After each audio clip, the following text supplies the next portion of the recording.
Welcome once again to Cinnamonholics, where we talk about the biggest and best films coming to theaters and streaming online. From the San Francisco Bay Area, I'm John Negroni, film editor for The Young Folks and film critic for websites like Words Watch and Spool.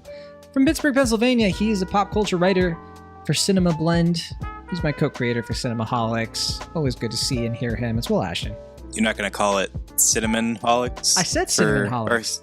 Oh, did you do? I meant Cinnamon Blend. I meant to say Cinnamon Blend. Oh. Yeah. So here's the situation, listeners, because you're probably like, what the heck? So I wanted to pull a prank on Will Ashton, my co-host, right? And so I went to Twitter and I was like, hey, everybody, because here's the situation. I had said, Will, here's the link for the episode we're going to record. And so I didn't think Will was going to be on Twitter, like looking through his tweets, looking through the timeline while we're supposed to be recording an episode of Cinnamonholics because we got to get to business. But no, Will Ashton is scouring the feeds because it's like he knew this was going to happen. But I was going to prank Will and call the show Cinnamonholics. And I put out a poll on my Twitter being like, all right, is Will going to notice? And, you know, you had three options. Either yes, Will Ashton will notice that I said Cinnamonholics instead of Cinnamonholics. You know, where we review the biggest and best baked goods coming to bakeries and available to order online through Amazon. And so you could say yes, or you could say, yeah, Will notice, but he's not going to say anything, which that would be my biggest bet. And then... Yeah, that would have been my... If I was an objective voter, that would have been my pick. That's a pretty reasonable... Because it's just like, okay, John flubbed. I don't want to embarrass him. I don't want to interrupt the flow. That is a Will Ashton kind of thing, like personality-wise. Yes, that was... When I read that, I was like, that is very true. That would be, in most scenarios, what I would do. If this was a natural thing that you didn't plan ahead of time and you accidentally said Cinnamonholics... Or, you know, supposedly accidentally, not done it on purpose for a prank. Yeah. Third option was no. So Will Ashton, 23 people voted. What do you think people said? I'm looking at it now. It looks like most people said yes, but he'll say nothing. Yeah, you know, almost a tie between yes and no. I respect that. I don't know if he did this for a bit or if he didn't notice my tweet, but I like that like 15 minutes after I tweeted in response, I'll notice, Matt said, team, he won't notice. Yeah, Matt's a real one. I mean, he went with his heart and his gut. You know, the facts can just, you know, find themselves somewhere else. That's what Matt said. Mm-hmm. I love it. Yeah. So yeah. So good for him. So welcome to Cinnamonholics. I thought about doing a fourth one where it was like, call it Kirsten Cinnamonholics, but I knew everybody would just vote for that one, so no fun. Sure. I did like that you were giving me gruff for being late on the show, but before we recorded, I think we spent, objectively like 40 minutes talking about Hillary Duff's career? That's true. In the lead up. Yes. In the lead up, you make it sound like we talked about Hillary Duff for 40 minutes. It was more like 7. We talked about a lot of things in the pre-show that nobody will ever get to hear. And a lot of it, for everything from Joe Swanberg to Pamela Fryman, to all kinds of... I mean, we went all over the map. Yeah, this is all true. It was awesome. Yeah, it was a good conversation. It's a shame no one else will get to listen to it. It was just for us. We got to have a little moment. Yeah. A little, you know, some bonding session. Nobody needs to hear it. Just for the guys. Yeah, just the two. You can find more episodes of Cinnamonholics, including our full archive on cinnamonholics.com, as always. You'll also find written reviews on there, other bonus content. Check it out. You can write into the show. We'd love to hear from you. Send us an email. cinnamonholicspodcast@gmail.com. So easy. Just say hey. You know, we get emails from time to time. They're always so lovely. People are usually super nice. We haven't got a mean email in so long. I don't even remember the last time we got a mean email. They're always good. We occasionally, I think like bi-yearly, we'll get one that's like, hey, cut it out with the politics. And we're like, no. Yeah. And it's like, okay. And just leave it at that. You know, it's fine. There's always a dialogue. It's good. But yeah, we want to hear from you. You know what? If you got an issue, you got an axe to grind, we'll hear it. We'll read it, you know? So just do that. And if you'd like to support this show, if you're like, I don't want Cinnamonholics to end, I want the fun to keep going forever, go to patreon.com/Cinnamonholics. Check out one of the tiers. And, you know, I get it. Times are tough. If you can't swing a donation at this current time, please, no worries. Don't do anything that's going to stress you out. I mean, we don't want to stress you. We want you to have fun. And you know what's really fun? Giving us a 5-star rating on Cinnamonholics. You're going to feel so great after you do it. You know, just a couple taps. And as always, though, we got to say, if you're going to do the 5-star, don't give it to us for free. Don't spoil us. If you spoil us, it's not good. It's not good for us. If we just get 5 stars for nothing, that's just going to get to our heads. So you got to say something in the 5-star rating. Be like, John, Will, you could do better at this or that. Make it 6 stars. Okay. I know it doesn't exist, but it could someday. And I'm talking specifically about Apple Podcasts, but you could do it on Google Play Podcast. You could do it on Stitcher. You know, I don't think Spotify has any sort of rating system. They should. They don't. But, you know. Yes. I think most of our listeners at this point are Spotify, though. If I've looked at the numbers carefully, I'd say most people find us on Spotify. But you know what? It's not a tribe. However you listen to us, just, you know, do what you got to do to support the show if you can. And if you're also like, look, I don't want to just support the show. I want to represent Cinnamonholics everywhere I go, at school, at the office, at the post office, even. There is a merch page on cinnamonholics.com. You should be on cinnamonholics.com right now. I mentioned it already. So you should have already typed it in. While you're there, check out our merch page. We sell all kinds of stuff with the Cinnamonholics logo. We got new merch coming. I say it every week because someday it'll be true. And Will Ashton owns some of the Cinnamonholics merch. You got the shot glass. You've got you got the hoodie. I think I don't think a lot of people get the shirt. The shirt is probably the least popular thing. I have the t-shirt as well. I think my dad gave it to me, which was very sweet. Okay. But so I have a t-shirt, I have a hoodie, and I have a shot glass. And if you want to be just like me, if you want to be just like Will, you can have. If you want to you aspire can have those as well.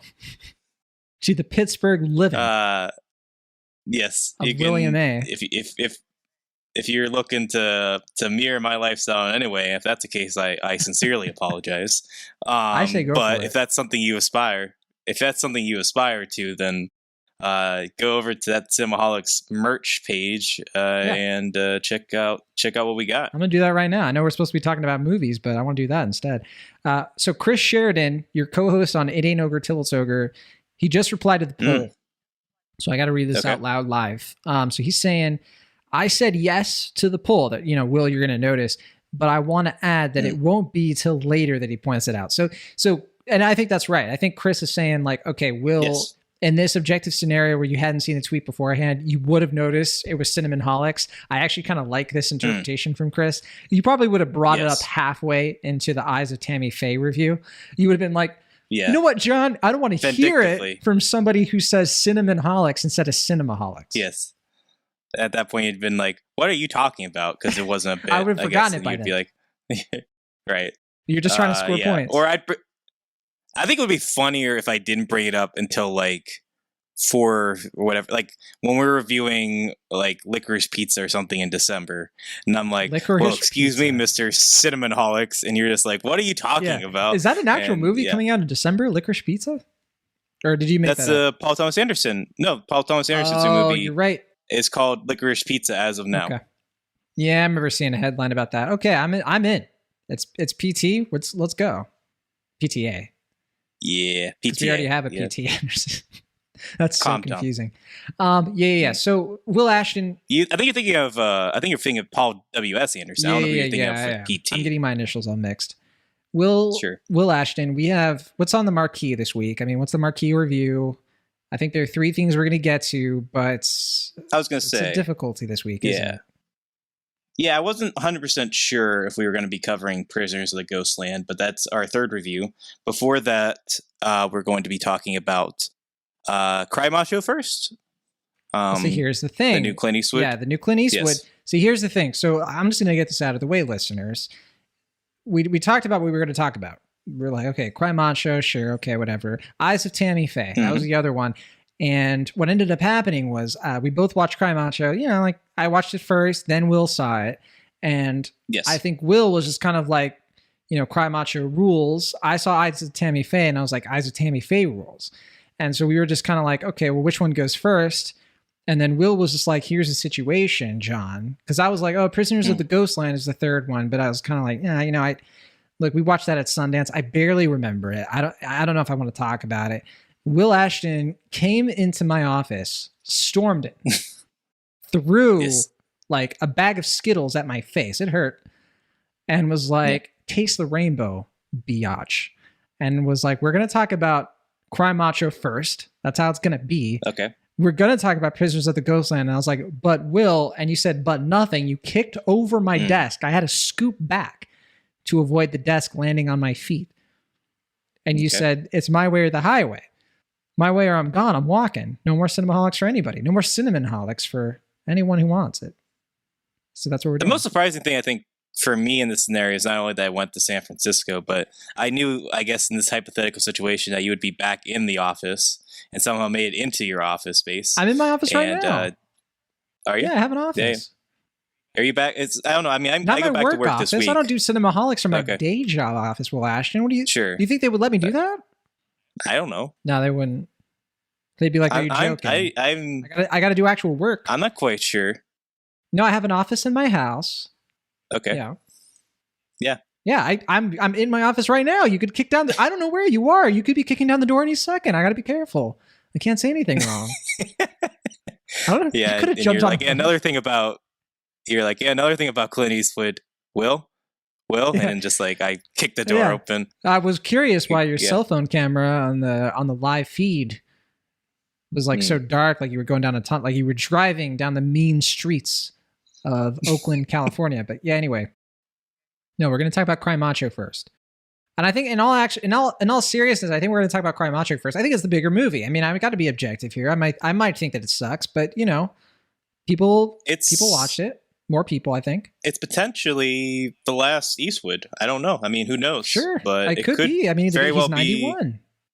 Yeah, which I mean, defies all odds that he, during a pandemic, directed and starred in a major feature film. It's the only thing impressive about that film, if you ask me. We'll get to it later.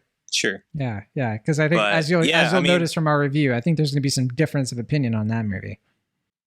I mean, there was a time where people thought Gran Torino would be the last movie. I thought that. I remember being in the theater.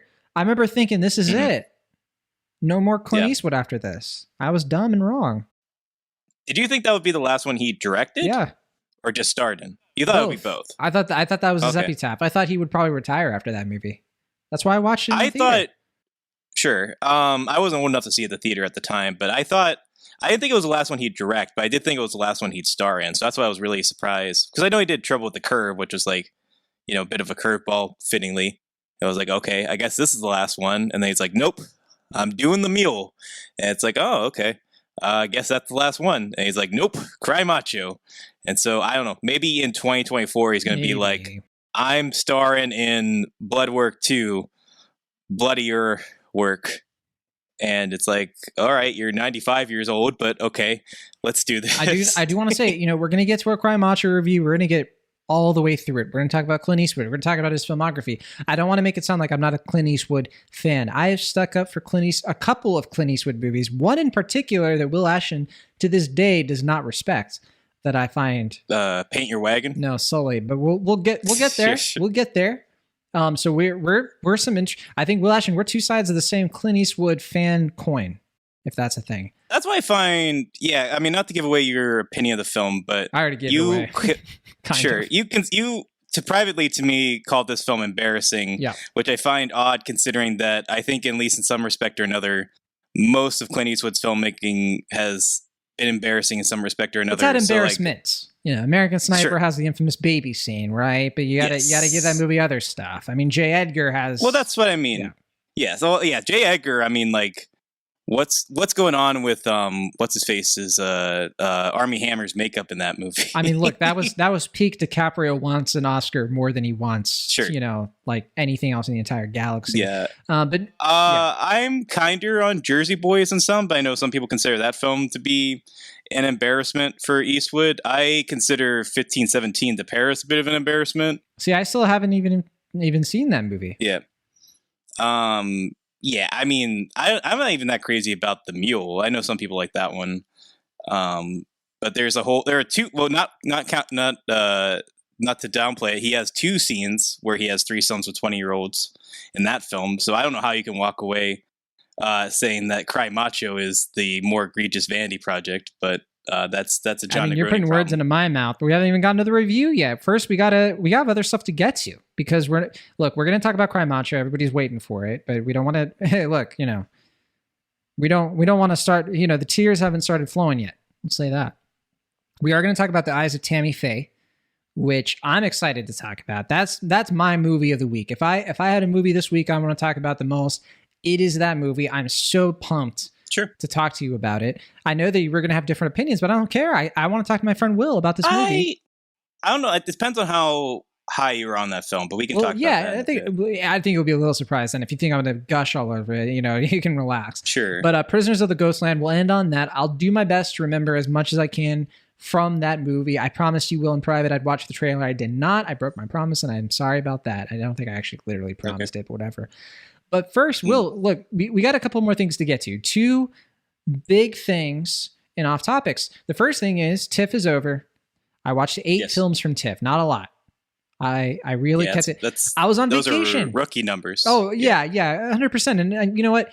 I have my reasons. We talked about it last week. Sure. The reason I didn't get into much TIFF content this year, and I actually still have a few screeners I am going to get to, so I won't end at 8. I'll probably watch 11 or 12 by the end of it. But the reason is because virtual TIFF was a different thing. I mean, there really wasn't much to watch that was like notable enough. And I was also on vacation, so I made a choice that I was going to do some self-care. I wasn't just going to watch a bunch of movies. And so I decided to do some other activities. I did some meditation things. I kind of, I relaxed, Will. I read some books. I got through a couple books I've been meaning to finish. It was fantastic. I had a great vacation. What'd you read? I finished The Eye of the World, and I started on The Great Hunt and The Wheel of Time, which is like 11 books. And I'm powering through that. I read Foundation by Isaac Asimov. Loved it. I can't believe it's taken me this long to get to that book. And I haven't finished it, but I started the new Sally Rooney book. Sally Rooney, of course, the author of Normal People. I've heard that's good. I have that book right here. It's called Beautiful World, Where Are You? And Will Ashton, I am loving it so much. Sally Rooney speaks to me in a way that I don't understand. And few people get. I'll say that much. But yeah, so that was my TIFF vacation.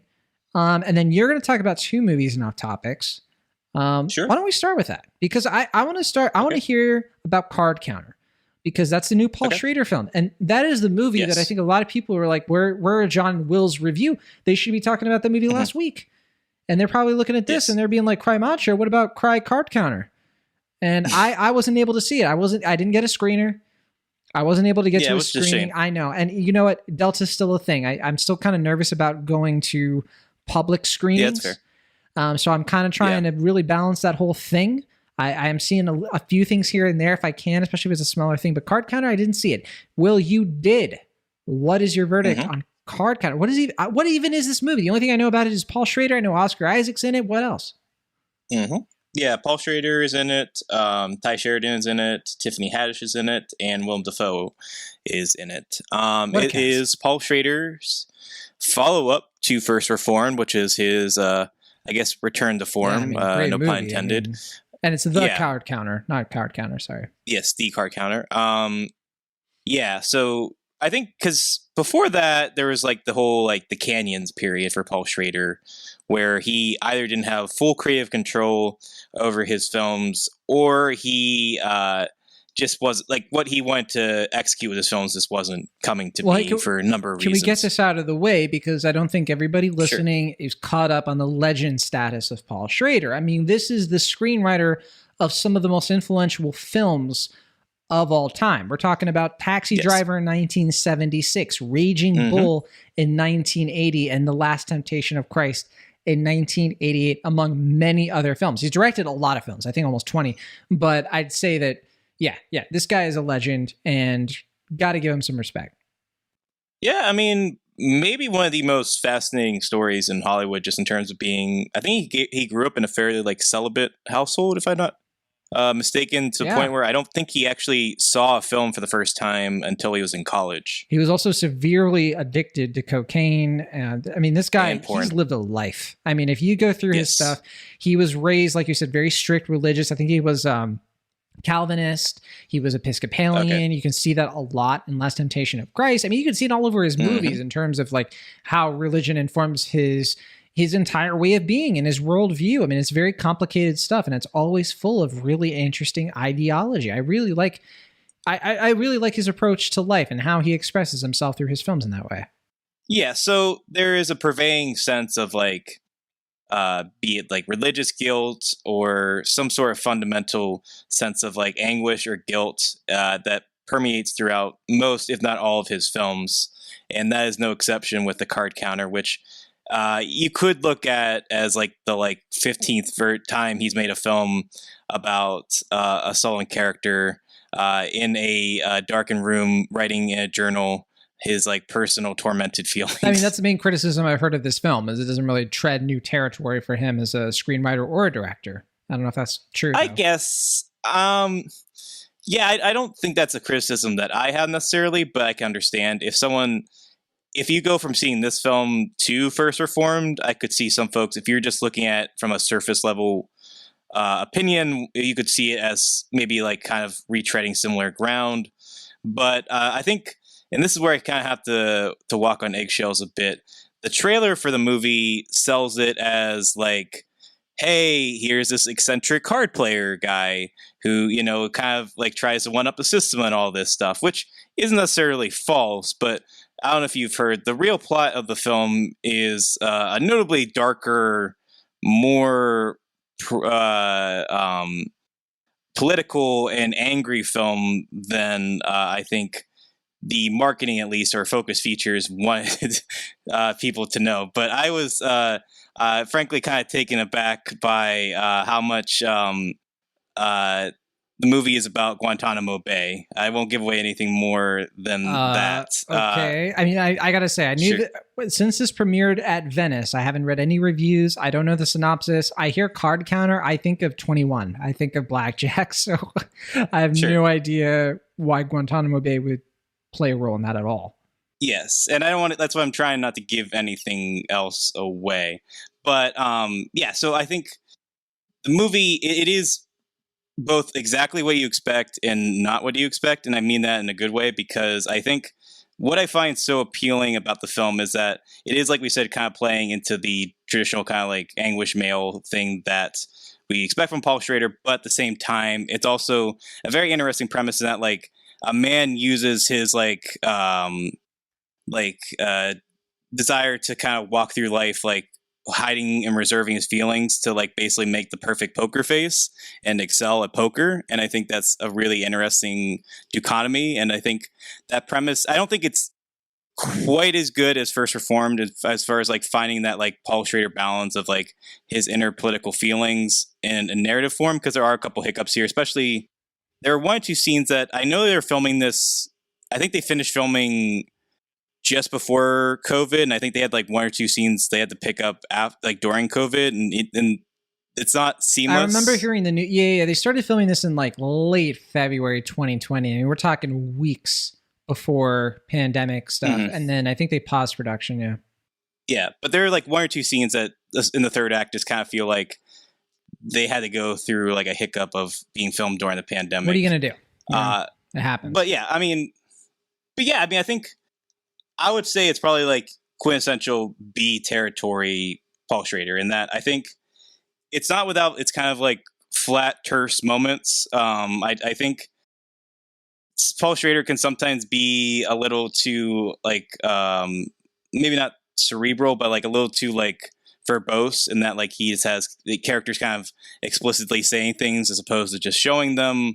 There are some supporting characters that I think kind of come off a bit like a bit broad, a bit blasé, I guess, in terms of like how he wants to communicate the broader themes of the film. But I think Oscar Isaac is very good in this, as he usually always is. I think he channels like the complexity of the characters in very interesting and dynamic ways. And one thing I love about the film is that it captures like you can smell the like cheap liquor in every like hotel and casino in the film. Like it's like a film that has like its own like kind of smell vision, as far as just like making you feel like you are actually living and breathing in a really just tacky environment. And I think Paul Schrader is really good just like capturing just kind of like the empty vacantness of these different casinos, but also capturing what makes them so intoxicating and so alluring for not only our characters but just in general. And I think that's where the movie really excels. I think the character dynamics, I think capturing the inner torment of the main character is quite solid. And I mean, All right. not my favorite Paul Schrader, but a solid film. So I mean, that I would sounds good to me. recommend it. This sounds like a footnote kind of movie, but okay, brass tacks, Will. Okay, you know that I liked First Reformed a lot. It was one of my favorite films of that year. I think 2019 or 2018, one of those years. So bring it down to earth. Should I? I'm going to watch this movie no matter what. Should I try to arrange to see this safely in a movie theater, or do you think this is the kind of thing where I was like, you know what, just watch it on streaming or whatever? You don't have to rush out. I think it definitely. I mean, I got to see it in theaters. I'm glad I saw it in theaters because I think, like I said, it's very good about enveloping you into the kind of perverse and sullen mindset of the main character. But I think for certain audiences, this is not going to be a crowd pleaser. So I think your mileage may vary. And I think what you get out of the film may not be what I get out of the film or someone else gets out of the film. It sounds like I think for you, it sounds like you're hedging your bets. Exactly. Yeah. I think you would like it, though. I think you would like it at home or in a theater. If you can't see it in a theater, I think that's the way to go. Okay. If you see it at home, I don't think you're going to lose anything. I'll have to make that deliberation myself, but I appreciate the advice. This next movie, though, Blue Bayou. So, okay, I should say, in terms of music, Blue Bayou, I mean, that's one of my favorite songs. We're getting into a song. I mean, I feel so bad. I got a worried mind. I'm so lonesome all the time since I left my baby behind on Blue Bayou. So Will, that is like the main reason. I mean, Alicia Vikander's in it, of course, Justin Chon, but there's this new movie that Justin Chon directed, of course. He stars in it with Alicia Vikander and Mark O'Brien. I have been so nervous about biting the bullet on this movie. I wasn't able to get a screener for this either. They were like, sorry, we're only doing screenings, and I couldn't do the screening. I had TIFF going on. And I'm surprised about that because they offered a screener link for me. I think I was too late. I think that I waited too long, and I look, my vacation was coming up. I didn't want to commit to anything. Ask for a screener, and then I have to review, and then again I had my vacation. I wanted to relax. I made a mistake. Let's just leave it at that. But I remember seeing the marquee for Blue Bayou, and I'm starting to kind of regret it. I kind of want to watch this movie a lot, even though, especially compared to Card Counter, the reviews aren't as good. Now, look, Card Counter, 87% on Rotten Tomatoes. This movie, 74%. So, we're still talking about something that critics are generally liking. But what about you? Also, isn't this also Focus Features? Am I right about that? Yeah, that's what I found weird is that they released, I think, 2 films back to back, like a week apart. Classic. I think about a week apart, yeah. And then they had Stillwater earlier this summer. So I don't think, at least financially, they're not hitting it out of the park. Though I did really like Stillwater. I don't think I ever had a chance to talk. Weird year for Focus. But Blue Bayou, this is... I'll start with the positives, I guess. I was really taken by the trailer for the film because I think visually speaking, I really appreciate what Justin Chon is doing. The only familiarity I had with him, I think before this was 21 and Over, I believe he was in, if I remember correctly. I haven't seen any of the other films that he directed. I know he was kind of becoming a bit of a festival darling in terms of acting, writing, and starring in a number of films. Yeah, we should say he's a YouTube guy. All right. Is he? He is. Okay. He is. And he's directed 2 other films. I don't know about 21 and Over. I don't know if you know something I don't, but he directed 2 films called Gook in 2017, a racial slur, of course. So I say that just saying the name of the film. And Miss Purple. I didn't want to say it. I know. Well, I'll hey, there you go. Miss Purple, which he did a couple years back. And then he was in, it's funny because Will, you and I were talking about Anna Kendrick in the pre-show when we were talking about the Twilight movies a little bit. He was a character in that film, if I recall, and he was in a K-pop parody band called Boys Generally Asian.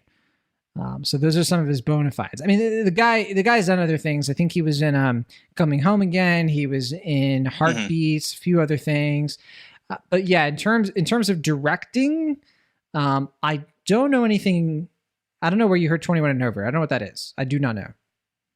That was the screenwriters for The Hangover made another film. I think it was their directorial debut before Bad Moms, and he plays the Doug-esque character that the main leads have to find. during a one night drunken debauchery moment. But in any Well, case, hey, sorry, one more thing, because also when we were doing the pre-show, we talked a lot about Disney stuff. We talked about Hilary Duff, of course. He also was in Wendy Wu Homecoming Warrior.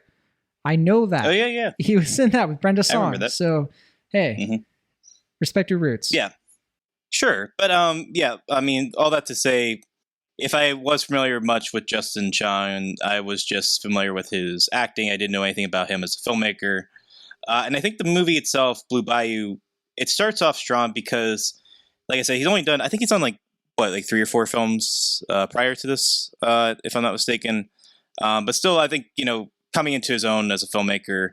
But I think he's really good about capturing an authorial sense of place and time. I think shooting the film on 60 millimeter, shooting it in the South, there is a kind of breathed in, lived in texture to the film that in the earlier moments I think is really strong and really evocative in a way that helps you get into the mindset and the realities of the lead characters. And I think the movie is at its best when it just lets those characters feel lived in and present.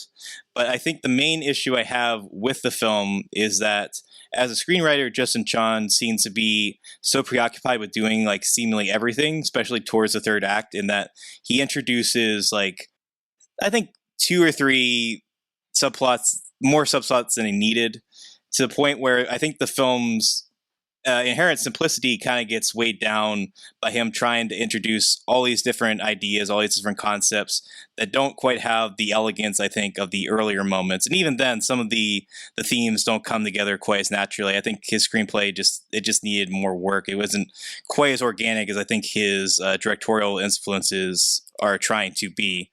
And I think that's a shame, because I think generally speaking, the performances are strong, particularly from, I think, Justin Chon. I think his performance is very heartfelt and earnest, and I think he is doing a lot of his own heavy lifting. But I just think that the screenplay, like I said, I don't want to go to the point where I say it's like hackneyed or anything, but I think it's a little bit overwrought. Like, I think he's just trying to do too much and say too much for one film. And it doesn't help that I think a lot of the directorial touches borrow a lot from The Place Beyond the Pines, which I think is ultimately a better film. And, I just don't think, generally speaking, it's good to constantly think about another better film while you're watching something else. But nevertheless, I don't think it's awful. Like, it's a movie I've gone back and forth on in terms of like whether. See, I don't know, Will, because you're saying a bunch of things I usually don't care about that much in movies. It sounds like I could still like this and overlook the problems. I think that's why I was hoping you would get a chance to see it, because I think you would like it. And I don't dislike it per se. I think I'm more just kind of mixed on it. Do they play the Roy Orbison song? Yeah. Yeah. Then I'm going to watch it. I mean, done, deal. That's all you got to say. Sold. Are you talking about the song in the trailer? I'm going back someday, come what may, to Blue Bayou, where the folks are fun and the world is mine on Blue Bayou. It's one of the greatest songs ever written. Yeah, they I hope this isn't a spoiler, but Alicia Vikander sings that during a pretty prominent moment. Give it to me right now. Sorry, Will, we're going to have to pause the podcast. I got to go. I got to watch it. Well, I hope you can see it safely then. I know. That's the thing. Yeah. That is the thing that's getting in the way a little bit there, so I'm going to try. Yeah. Hey, maybe I'll feel better again on Blue Bayou. That's a lyric from the song. Sure. I mean, yeah, the song, I should mention, is pretty prominently, like I said, in the film. That's all I need to know. That's it. But I think, I don't know, like I said, I know it's not his first film, but it's the first film I think that's gotten like a wide release and gotten prominent media attention. So I hope this leads to other better things for him. I don't think this is quite the calling card that he was hoping it would be, but I don't think it's like an absolute misstep. I just think it's almost there. It just kind of gets weighed down by its own faults in terms of its screenplay. But if he can hand over screenwriting duties to someone else to just kind of focus on his acting and directing for the next film, I think he might make a really solid, good film. And I think he's almost there with this one, but it's not quite there. But I will say, I think it's hard to watch that end scene without giving anything away and not like have your heart ripped out. So I think he's on to something. I think even when it does get a little overladen, I think he still was able to capture something very raw and emotional with his characters. And I think if he keeps making films, he's gonna figure it out, I think, sooner as opposed to later. And maybe he has with other films, I just don't know. But I think he's on the way. Like, there's some really gorgeous things in this, especially the opening shot of this film is just like stunning. Yeah, it's almost there, just not quite. I'm making it my mission now because I want Jess and Chon to hear your advice. So I'm gonna find a way. I'm gonna get this in front of his desk. I'm gonna find a way to get your thoughts. I'm gonna put this into a clip. I don't know what I'm gonna do, but I'm gonna do something. And I want him to hear what you had to say about that, and him be like, you know what, Will Ashton, that's a good idea. You know? Yeah, I don't. I haven't checked the Rotten Tomatoes for it, but 74%. I think it's not doing. Is it doing actually that well? Yeah, I know, right. Out of 43 reviews. And hey, Will Ashton, you know what? Like, I'm editor of the Young Folks, and you were going to do a review for the Young Folks for this movie. You could bump that up to a 75 if you're so lucky. Maybe. I mean, I just know on my Letterboxd, at least, it's basically getting panned. But that's Letterboxd. Just based on my what audience, are you going to do? I mean, the Letterboxd curve is real. Yeah. I mean, just based on the audience I saw it with, they were more taken than not by it, and that's pretty much a good sign. So, I mean, like I said, I think Justin Chon is on the way. I think he has a really good film in him. I don't think this is quite it, unfortunately, even though I do think the trailer is quite good if you ever get a chance to check it out. But yeah, it's almost there, just didn't quite work all the way for me. Well, I'll be honest with you, Will. I try not to listen too intently to your review because I want to watch it as fresh as I can. So I tuned out a little bit. I'm sorry. It's not you, it's me. But what I did was I was like, all right, well, I want to know more about this movie 21 and over because it sounded vaguely familiar, but I was like, I don't know this movie. I don't know what. So I looked it up. It's 2013 comedy. It is starting to come back to me a bit. I kind of remember this movie mainly because I saw that Miles Teller and Skylar Astin were in it. I was like, okay, I think I saw the poster for this at one point. I was walking through a Regal. I was walking through a Cinemark. Who cares? I saw the poster for 21 and over. I don't remember seeing Justin Chon in it because I don't think I saw the movie. So I it's one of those things. That said, you know what? I'm kind of interested in Blue Bayou. I'm more interested than I was before. So there's that. Yeah, I mean, I think honestly, you would probably dig it a good bit, and I think I'm bummed that you didn't get a chance to see it because I would like to go back and forth a little bit more in depth about it. Seems like my thing. We'll talk about. You know what? The listeners won't get to hear it, but you and I will get to chat about it in the chat. And the listeners, you know what? I'm sorry, but that's just the way the cookie crumbles. We got other movies to get to. We got other conversations and heated debates. If by chance you do happen to see it this week, I guess we could do a bonus episode, but that depends on our availability. I mean, our availability, it's always so limited. I mean, look at this stacked lineup. I still haven't talked about TIFF. TIFF just ended. So I said I saw 8 movies, and like you said, I mean, that's kid stuff. I mean, that's amateur hour. I mean, usually when we're doing festivals and we're committing, I mean, we're watching like 30 to 40 films for the festival. For me, I didn't. I saw 8. And I was very particular about what I watched. That was the reason. And I think the main thing was that there weren't a lot of things I wanted to watch at TIFF that I could watch. I talked about this last week. I don't want this to sound like first world problems. I don't want people to listen to this and be like, John, you don't appreciate, you're not thankful for what you're getting out of life. And so I want to avoid that trap. I don't want to fall into that. The thing is that the sad reality of my TIFF access this year, I could have gone to Toronto. I would have been able to see some of these films in person, but I made the choice to not go to Toronto for safety reasons because I don't want to get COVID. I don't want to get Delta. I am vaccinated, but I live with people. I'm around people who are immunocompromised, who are high risk.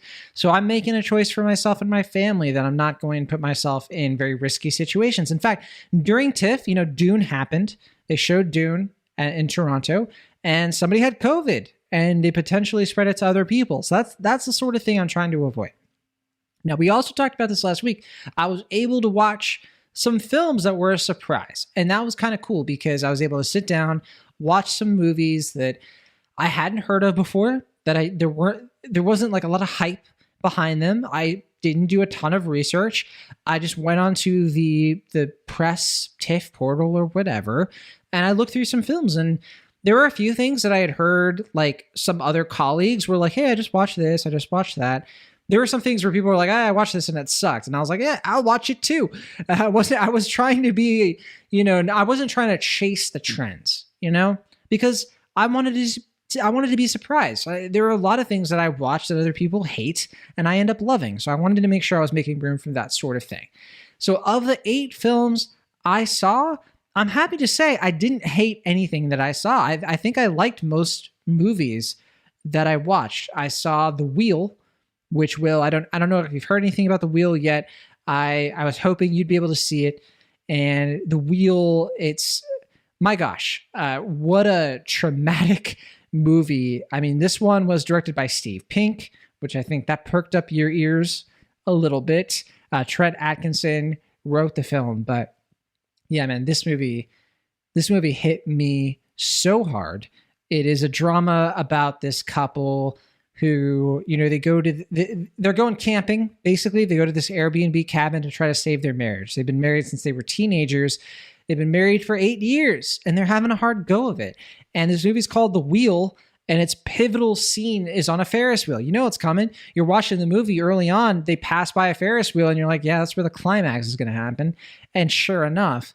And it's one of those movies about relationships and about couples that have to face all these difficult realities in order to stay together or to break apart. That kind of devastated me, Will. I don't want to oversell it. I don't want people to think that this movie is like a powerhouse in terms of emotion, but it is pretty powerful. Another film I saw, this was probably the best film that I saw. I'll get right to that. Petite Maman. This is the latest film from Celine Sciamma. She did Portrait of a Lady on Fire. And Petite Maman, I mean, I'm not going to say too much about it because it's one of those, like, just watch it. Like, you don't need to know anything else about it. It's one of those films where the child star performance is going to blow you away. It's going to take you by storm. And it's a sweet, small French film. It's so short. It's barely 72 minutes long. And it's just one of those like life-affirming French films. And I shouldn't say it like that because I think a lot of French films tend to make me feel existential. They tend to make me think about humanity and the perils of our social structures. And I think French films in general tend to make me feel a little depressed, a little sad.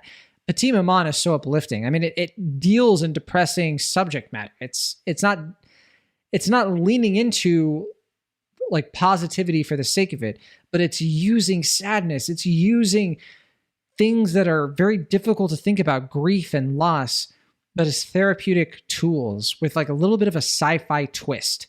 There's something in this movie that I won't give away that is so different and original. It's the most original film that I saw this year. Speaking of Aloners, this is another film that I saw. And Will, I don't know if you heard anything about Aloners, probably not, because I think that it's kind of, I don't think it's under the radar in a big way, but it is I think it's a Korean film, if I'm not mistaken. It's directed by Hong Seung-eun, and it's also written by Hong Seung-eun as well. But this is a film that really took me by surprise because Will Ashton, when we're talking about COVID, this is not a movie about COVID, but in terms of what COVID has sort of taught us about ourselves, would you say, Will Ashton, you're an introvert? I'm just going to ask you that plain out. Yeah. Yeah. I would say I'm an introvert as well. I'm very introverted. And Aloners is one of the most refreshing takes on introversion I've seen this year. I mean, it has something so deliciously avant-garde to say about introversion and extroversion. If you're not sure what I'm talking about there, this idea that COVID in general put us through something. It sort of forced people who are extroverted to be by themselves. And I can't stress enough, Aloners is not a COVID film. It doesn't take place during COVID or anything like that. But it is about a young woman who is very secluded from the world. I mean, she wakes up in a little like one-room apartment. She goes to work. She comes home. And that's how she likes it. And this movie deals with like the realities of being alone and whether or not you want to be alone and why people want alone time, why they want to be introverted, why they want to be extroverted. And this movie ends with such a gut punch. I mean, it really hit me. It's not the most like flashy movie. I'm not saying you're going to be transfixed the entire way through, but it's such a simple, sweet movie about this sort of thing that I found particularly nuanced about introversion in a way that I haven't seen another movie really do in a specific way before. And that said, the movie I disliked the most, you know, I liked all these films. There was one that I didn't really like. There was one that I was really like, okay, can we just end? Lakewood. Did you hear about Lakewood, Will? The Naomi Watts? Oh, I heard that one was not very good. It's not. I mean, look, so this is one of those movies, and the whole movie is Naomi Watts is a mother, and we catch her in the very beginning of the film. She's on a jog, and the whole movie is through her perspective as there's a school shooting that her kids might be involved in. And she's learning all this information while she's out like jogging, and so she can't get back to the school, and she's like calling people. That's the whole movie, right? It's like buried. It's a bottle episode. It's you're in one location basically. Sorry, I shouldn't say that. You're not really in one location, but it's basically a movie happening in real time. And the whole thing is about the urgency of like gun control. It's the urgency of like school shootings. And there are two other festival movies that have done this so much better this year. That's Mass and that's The Fallout. Great movies. I really enjoyed them. I'd say The Fallout is the better of the two. I think some people would disagree. I think Mass, really good performances, and it's a simpler, more efficient movie. But The Fallout was the one that I don't know, I had a little bit more fun with. And fun is probably not the right word because it's not fun subject matter. It's very sad subject matter, honestly. But Lakewood, I mean, it's the gimmicky one. Of those three, it's the one that tries to resolve all this stuff to a gimmick of Naomi Watts running around. And she's doing her best as an actor. But yeah, Lakewood, I mean, I was feeling sore and fatigued just watching it. And I gotta say, yeah, as a short film, this could have worked. As however long it felt 2 hours. It was probably like an hour and a half. I wasn't a fan. Head's Knee is another film that I checked out that I enjoyed a good bit. I thought that this was an interesting film. If you like movies that are about filmmakers, and if you like films that take place in a different place, this one takes place in Israel. And it's about an Israeli filmmaker who, you know, he's kind of getting on in life. He's a little bit older and he has a new movie coming out. He's working on a new movie. We catch him when he's in the middle of promoting a film that is like about to come out. And look, there's not much to this movie, but in terms of like the creative process and in terms of making art, when you live in a country like Israel or like America, where things have to be politically correct in order for people to approve, it's a pretty striking movie, and I enjoyed it quite a good bit. There were times in this movie where I was just like, if William T, if he was a film director, I think that this would be him at age 50. Like, I think this is the path he would eventually go down. And I say that not just to invite you to watch this film at some point when you can, to prove me right or prove me wrong, because I genuinely believe you would be like this. But you know, that could just be me wishing to the wind in a small way. So I'm just going to put that out there. So that's Head's Knee. I also saw Jagged, the Alanis Morissette documentary. It's the only TIFF review I have so far. And it's a controversial one. Controversial? Yeah, I was going to say, is this controversial? Well, Alanis Morissette came out and it was just like, I don't care about this documentary. It sucks. The director sucks. And you suck for watching it. And I think it's all marketing. I think she's just trying to get people to be like, I got to watch this now. But yet, I don't know. I mean, that's pretty punk rock. Isn't it? Way to respond. Yeah. Well, I should say, so Jagged, it's a documentary about Jagged Little Pill, which is Alanis Morissette's debut album. Like, it's really her first big album. The documentary kind of covers how she tried to be like a teen pop star. She tried to be Robin Sparkles, you know, from How I Met Your Mother in Canada during the 1980s. But Jagged Little Pill, I mean, that is like an album. Okay, it's, in my opinion, one of the best albums of the 90s. I don't know if you would agree. Well, I was going to say, is this like, did she really ever eclipse that success? No, not even close. Not even. I was going to say. Well, that's what I was going to say. She had hits afterwards. She had "Thank You" in her follow-up album, which is a good song. Yeah, but I mean, like, she had hit singles. Did she ever have like another hit album like this? I'm not to this scale. Not even close. I mean, Right. Jagged Little Pill Right. was a phenomenon. I mean, I remember I was a kid. I was little. Well, I think you were still like about to be born or something. I don't remember, but it's 1985, you know, and I knew about this album at age 5. Like, you ought to know, ironic. I mean, these songs were everywhere back in the day, and we all knew them. We all knew them by heart. It's like Rain on Your Wedding Day. And Jagged is a fun documentary and sort of like recapturing that moment in time and kind of going through it. And I should say, Alanis, she is the primary talking head in this. It's a talking head sort of music documentary. And in my review, I sort of like bemoaned how a lot of documentaries these days about musical artists, God, they feel like press releases. They really do. You know, it's so manufactured. It's so marketing. I mean, she's promoting a new album, of course, that she's coming out with in 2021. Alison Klayman is the director here. She directed The Brink, which I actually thought was a pretty interesting documentary back in 2018.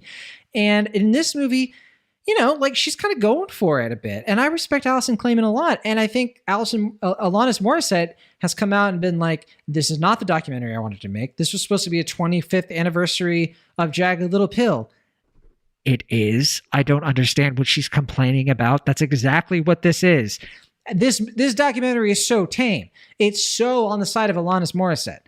Like, I am so shocked that she's making a stink about it, unless she's just trying to draw attention to it and make a publicity stunt out of it. That's my take at this current moment. But at the same time, yeah, sure, the documentary does cover a few things that are less than, you know, exemplary in Alanis Morissette's career, talking about things about how her bandmates would kind of like, you know, try to lure fans of Alanis like into like a secret room they had to have sex with them. There's some scandalous stuff in here. But at the same time, and this movie is firmly on Alanis' side in every which way. So I don't know. I found it a little weird. Look, it's a documentary we're checking out. It's going to be coming to HBO in November. The Ringer helped make this, which I was kind of surprised. I know The Ringer was kind of like in that game. But okay, cool. Let's go. Let's see what they have to say, film-wise. You know, not just talking about film, but making film. So yeah, Jagged is something I think, Will, you and I are going to have to talk about at a later date. Okay. My favorite film of the festival. I'll say real quick. This is not my favorite film, but Where is Anne Frank? Also enjoyed that. That premiered at a couple other festivals, I think. That's animated animated documentary? No, it's an animated narrative film about Anne Frank's imaginary friend Kitty. So if you read the Diary of Anne Frank, I read it in school.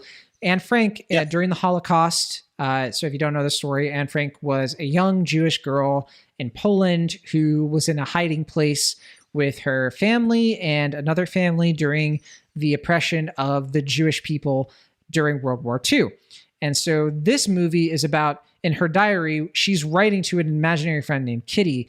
And in this movie, Kitty sort of comes to life in the modern day and is trying to find Anne Frank. That's set up. Touching movie. It's sweet. The animation sounds very sad. Gorgeous. It's so sad. Oh my gosh. Yeah, I was gonna say. There are some things that happen in it. You know, they're trying to liken sort of the Jewish plight in the 1940s to the Syrian refugee crisis that is still ongoing. But particularly, I think when they were making this film, it was as pronounced as ever. And I think that it doesn't always hit in that emotional department. But yeah, whereas Anne Frank, very, very sweet, tender, and melancholic film, I would definitely say. Definitely worth watching. If you're a fan of animation, it's a must watch. Because I think what they do with hand-drawn animation in this film is very remarkable, especially with the subject matter involved. You don't usually see stuff like this.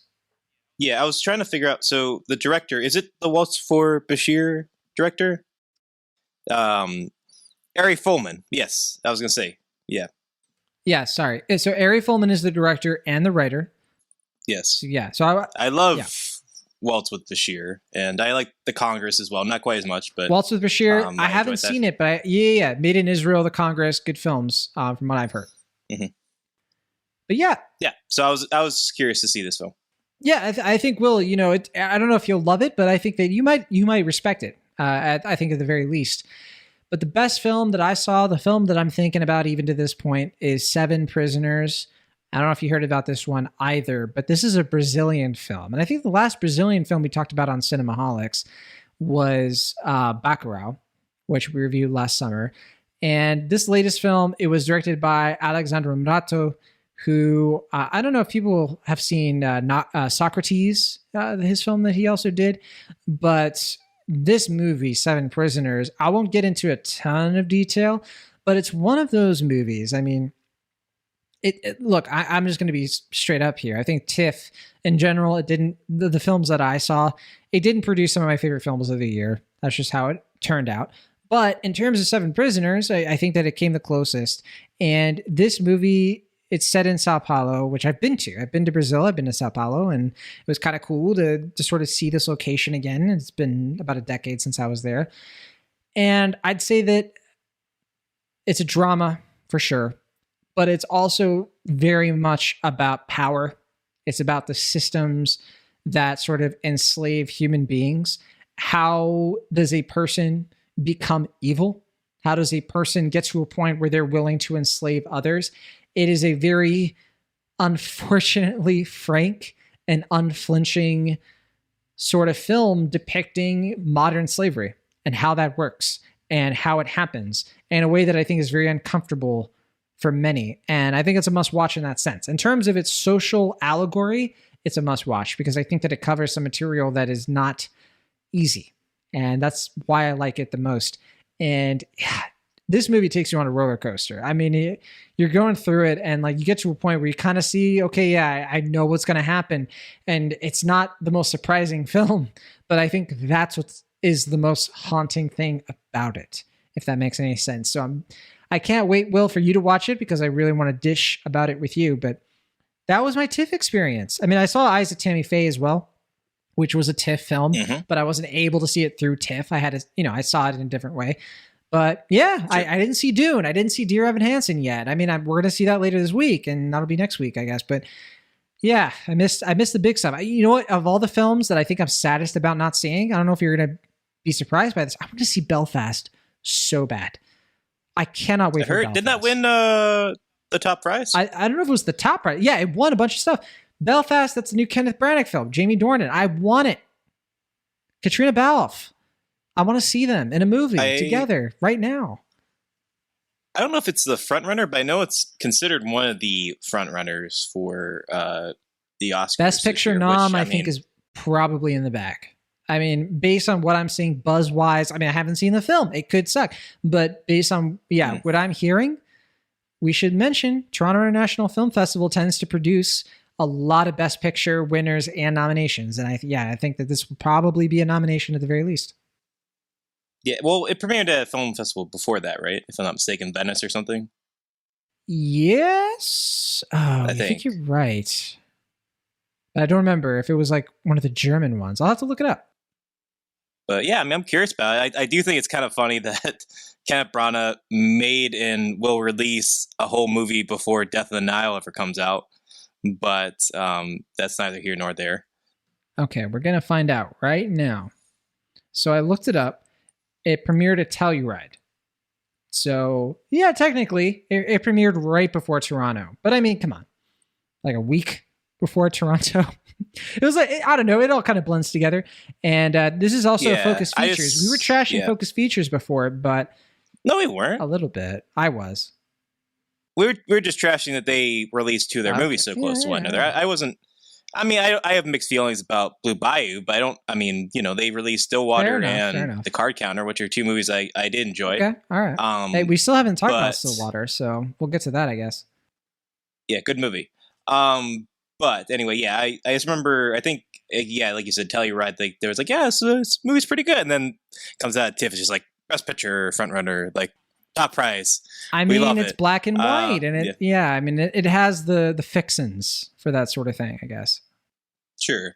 I just don't, I don't know. I just find as I get older that such conversations become more and more superficial to me. But I hope it's good. I like Kenneth Branagh. I hope it's supposed to be his most personal film, so I hope it's a good, heart-tugging, coming of age. It feels like a blank check. Is it Ireland? Yeah. But yeah. Oh, Belfast, of course. Yeah. I feel bad because we're almost an hour in and we haven't gotten to the marquee movie. So let's do that. Let's talk about our big review of the week, Cry Macho. Back when we had winners, I was afraid to lose you to the competition. 5 times you won the All-American. That was a long time ago, wasn't it? That was before the accident. Before the booze. You know how many people told me to just cut you loose? You gonna say anything? Howard, I've always thought of you as a small, weak, and gutless man. But you know, there's no reason to be rude. You owe me, Mike. You gave me your word. And that used to mean something. My son, Rafael, he's in trouble. I want to get him out of Mexico. You want me to go down there and kidnap him? Please, just get him back up here. Just you? Just me. Hey, Rafa, you can come out now. I'm a friend of the family. Touch me and I'll kick your ass, old man. Jesus Christ. Cry Macho is the latest Clint Eastwood film. I mean, how many films has Clint Eastwood directed at this point? I mean, what is it, over like, gosh, 20? Has he directed 20 films? More than that, I think. I think he's directed about 30 to 40 films, I believe. But I know that this year is the 50th anniversary of him directing films. I think he's been making films for the past 70 years as an actor. Well, his first film was Play Misty for Me, if I'm not mistaken. As a director, As a director, yeah, it's 1971. But yeah. I mean, the guy, I know he's acted in like 60 films or something, probably, maybe 70. I think between 60 and 70. Director-wise, yeah. I mean, he's kind of like, he's graduated more and more, like gradually sort of like moved into being more of a director more often than an actor, but in a lot of cases doing both. I'd say that the 2000s are more filled with him directing, not acting, you know, like Letters from Miyajima, yes. Flags of Our Fathers. I was about to say $1 Million Baby. I meant Mystic River, of course, because he was $1 Million Baby. He was in Bloodwork and Space Cowboys and all those true crime. Well, I mean, director and star of 2 Best Picture winning films. Absolutely. But he took a big break. To directing, he took a huge. So he did $1 Million Baby. He took a break. I mean, that's 2004. He didn't show up again for a few years, which is one of the bigger breaks in his career that we don't see him in something. He comes back for Gran Torino. You know, hot off the heels of Changeling that same year, I think. And Changeling, of course, the Angelina Jolie movie that nobody wants to remember. Gran Torino, like you and I were talking about this, it felt like is this the last movie? Is this it? His epitaph. As an actor, I mean, at least for me, it felt. Yeah. I know for you felt as a director as well. I just remember at the time feeling like, okay, this is it. Well, I think I knew Invictus was still on the horizon. But I don't know, like I knew that, I think this is what, like 2008. I was thinking like this was going to be his last big movie. Like I was like, oh yeah, he's got like 1 or 2 other films in the tank maybe, but like this is like this is the last thing. It's not the last song, but it's like the last big hit. That was wrong. Mm-hmm. Totally well, I remember it was like an event film for that reason. Like I remember Clint Eastwood got snubbed, I think, for Best Actor, and people were like, how could you do this? Like, this is Clint Eastwood's last movie and you snubbed him. Like, people were angry about this for that reason. Right. And then obviously, you know, however many years later he did Trouble with the Curve, which he didn't direct that, at least he officially. Did write it though, didn't he? But that was... Oh no, he produced it. No, produced it. I heard, I mean, not officially, that he like kind of like ghost directed it, but he was doing like a favor for his like second AD or something, I think, who made because I don't even, he was like the actual director. I don't even remember who directed that movie, so that's probably the case. I mean, that's like what, Amy Adams and Justin Timberlake, right? John Goodman. It's the guy that did The Marksman earlier this year, which is kind of funny because that movie Robert Lawrence has pretty much I forget, I think it is something Robert, but it is funny because that film is Liam Neeson making or trying to make a Clint Eastwood movie, and it has basically the same plot as Cry Macho. Huh. So I just imagine that Clint Eastwood watched like an earlier cut of The Marksman, went like, no. Well, yeah, I mean, Robert Lawrence, I mean, he's collaborated with Eastwood for a long time, so that doesn't surprise me at all, because he collaborated with him with Mystic River and Letters from Miyajima, and I think also American Sniper. So yeah, I think that all checks out. Yeah, I mean, Letters from so people who don't know, Robert Lawrence is like a big producer. Like like he produced a lot of Clint Eastwood films. He's in the dude's corner. Okay. Like he's the guy in $1 Million Baby, sort of like giving his own life force to make these movies happen. Yeah. Well,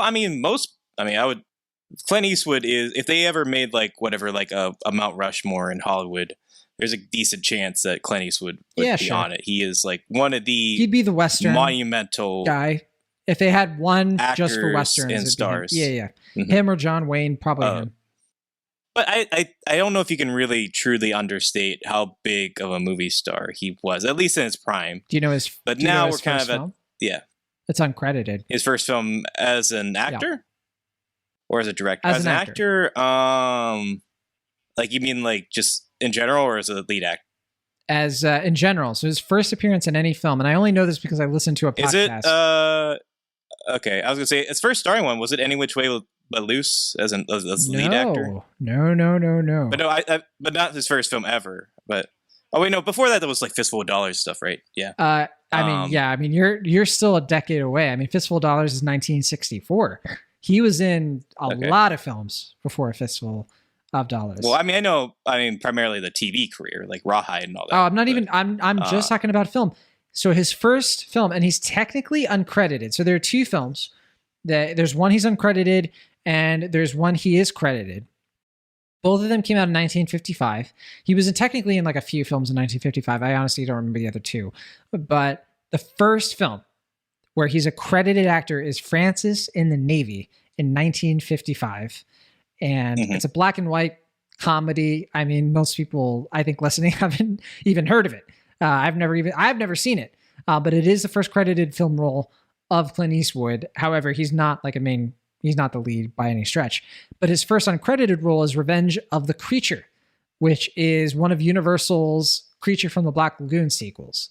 Can you believe it? And it's a 3D film. Clint Eastwood's first film is 3D. I love it. Well, I think that's part of the like kind of mysticism and appeal of he's on the cutting edge. Clint Eastwood. Always. Is that he's one of the rare, like, genuine American dream movie stars. And that, like I think for, like, the first 30 years of his life, he was, like, doing odd jobs, like being, like, a carpenter and, like, you know, a handyman and doing, like, you know, just, like, things to get away with life. And he did acting, I think, I'm paraphrasing, but he was just like, oh, this is, like, a lot easier than doing, you know, manual labor. And so I'll just do that. He's a handsome man. I mean, you mentioned Rawhide. Have you seen... It's like stills of him from Rawhide. Dude's got it going on. Yeah.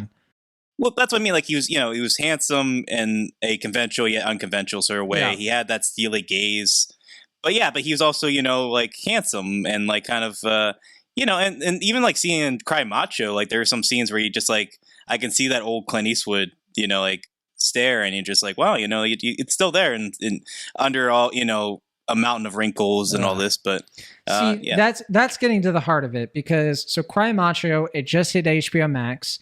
You can watch it right now on HBO Max if you're subscribed. It's also in theaters through Warner Brothers, and this is a Western. It takes place in 1979 and 1980, and when it comes down to it, that is the thing about this movie that I just can't stand. How this movie thinks that its 91-year-old lead actor Clint Eastwood is more like 65, like 30 years removed. Oh, see, I fundamentally disagree, and I think that's going to be the heart of our disagreement. Nope, because this movie is obsessed with the idea that this man is only in his 60s, and because... Well, no, frankly, 30s. It is. I think in the novel he's like 35 or something. It's one of the most... Well, he's over the hill, right? Like, that's all you really need. Yeah. He is a hill. He's a mountain at this point. Come on, the guy's 91. And he's tasked with the setup for this film is the first scene of this movie is he's in his 90s. The guy gets called in by Dwight Yoakam to do his job. And like in one of the most embarrassing exposition dumps in modern film history. I mean, my God, Will Ashton. It is one of the worst written opening dialogue scenes in a film I've seen all year. I mean, come on. Where literally Dwight Yoakam, the impeccable Dwight Yoakam. I saw him and my eyes lit ablaze. Right? Sure. because he's a legend. And he sits down and he's just like, here's the plot. Here's you. Here's me. Here's what you're going to do. And that's the end of the scene. And then they're like a year later and I'm flabbergasted. Yeah. I mean, the movie starts off rocky and I don't quite know, because I think a lot of the information is conveyed in the scene to follow. And I have to chuckle at that scene, another scene that we'll discuss later, because there's a sense of like kind of like a Decker feel, especially because Dwight Yoakam has like a weird sort of like Greg Turkington line delivery in this film that does kind of feel like otherworldly, almost like you're kind of watching like some sort of like made for TV movie that happens to star one of the most legendary actors and directors of Hollywood. But yeah, I mean, that's like the sort of like, you know, in Twilight era Eastwood, and I'm not talking like Twilight like the film series, like Twilight like winding down years Eastwood, he is favored a sort of like one take, two take style that I think serves him fine, and then his actors are kind of left to their own devices. Certainly the kid in this, I think, doesn't always fare for the best because of that style. I think he would have been better a lot of times if the kid maybe had one or two extra takes to deliver his exposition. The kid, by the way, played by Eduardo Minette, and yes. who I've never seen in film before. But when I first saw him, I thought he was the kid from Cobra Kai, and he's all that. Okay. So, but it's the same issue that I remember with Gran Torino. Gran Torino, because I remember the kid in that. Also, there were some scenes where he wasn't quite great. He was okay. I'll take that kid over this one any day, honestly. It's not the actors. It's the script. I mean, Gran Torino, I remember that kid. I remember what he wanted in life. I remember his struggle. In this movie, I could give way less of a you-know-what. I mean, like, we'll get into it, but I mean, my God, this movie is all about Dwight Yoakam's character being like, I got to send this 91-year-old man to Mexico to find my son, who is a big mess, and to bring him over the border while being hunted. And like, there's nothing about this movie that I thought was surprising, that was inventive, that was cathartic. Everything about it was just washed over with melodrama and 20 other films I've already seen, some of them by Clint Eastwood himself, who I just thought this was, you mentioned Vanity Project earlier. That's exactly what this is. I mean, the guy just wants to, live vicariously through himself. And you know what? If he wants to do that, by all means, but that doesn't mean it works. It just doesn't. Sure. It's too tough to watch. I was annoyed because I couldn't get through a single scene without being like, this doesn't make sense. You're 91. Like, I'm not trying to be ageist, right? Like, I know, I get you. You know what I mean? It's just, he's doing things that are just way outside the realm of believability. Yes. You don't care? And it's not that I don't care. It's that I think there are two ways to watch this film, as I wrote on Letterboxd.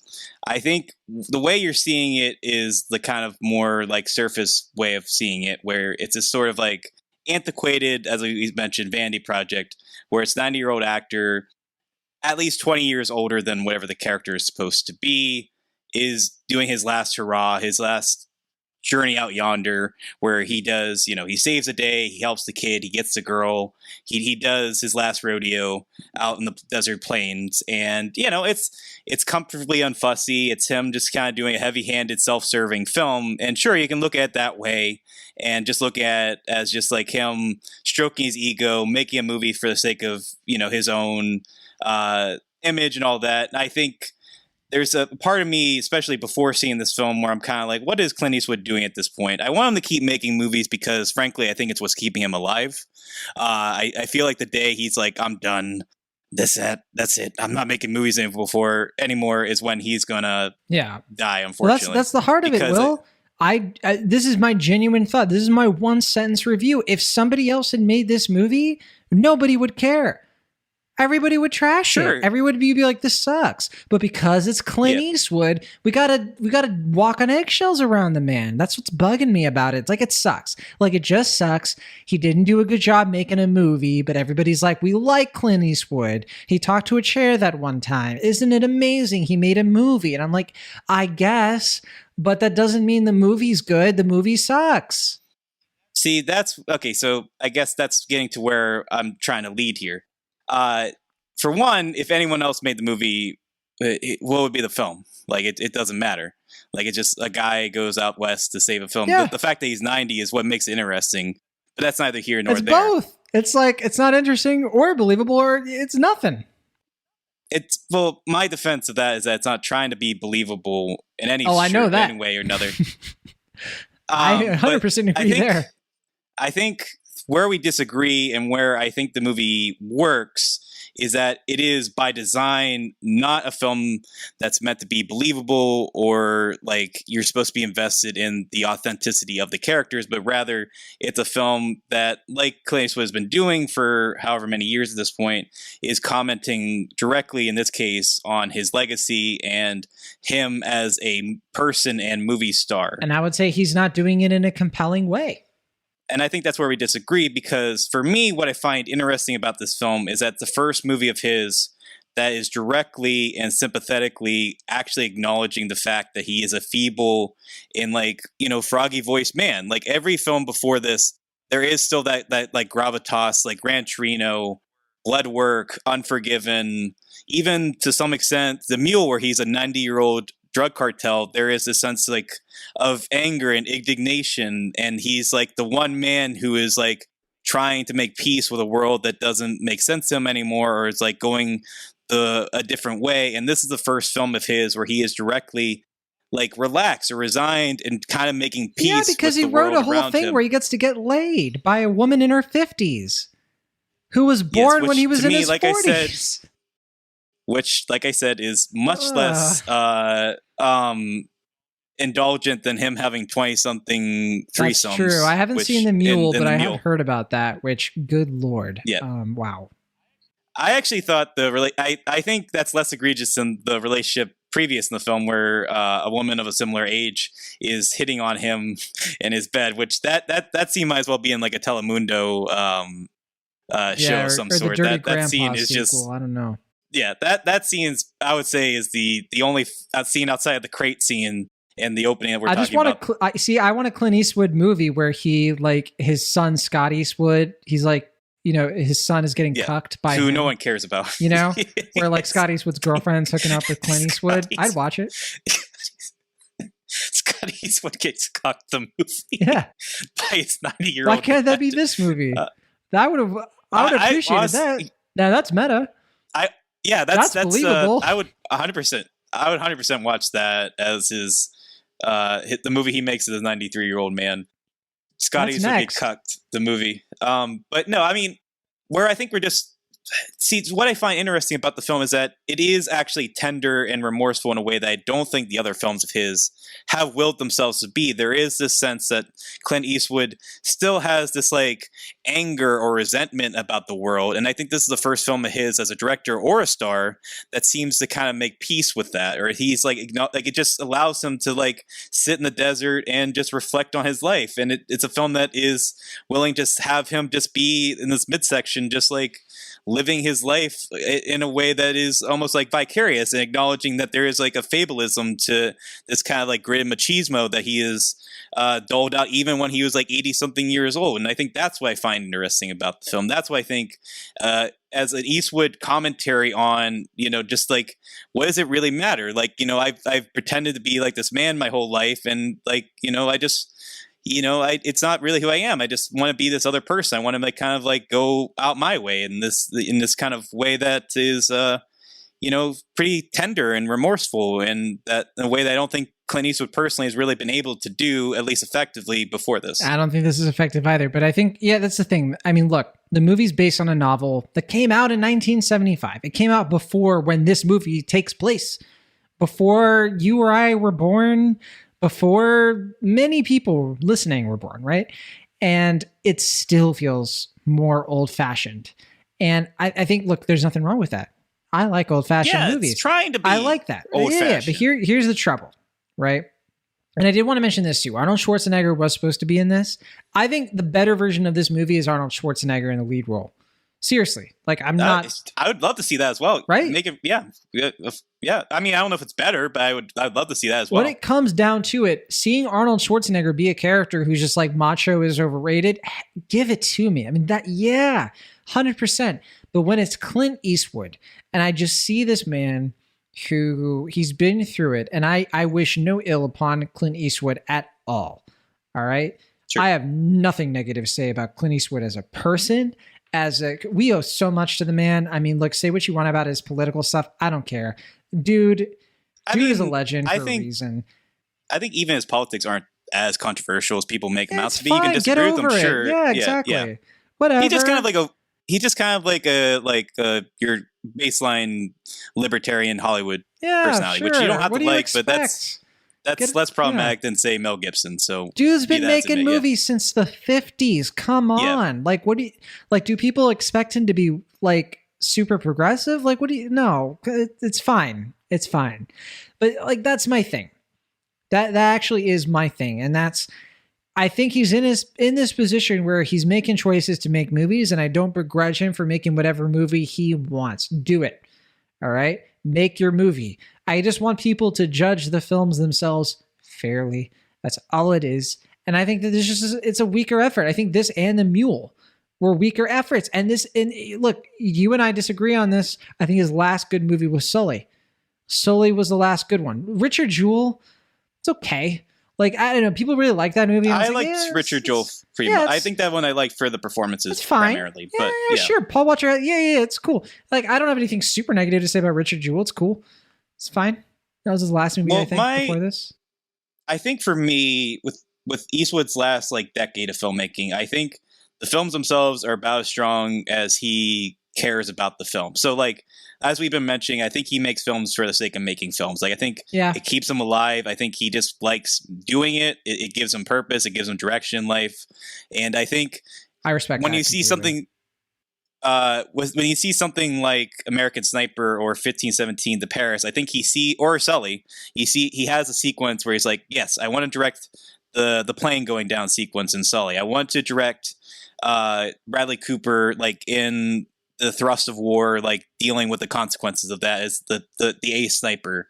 In 1517, I want to shoot the train attack. And those scenes are executed, quite good.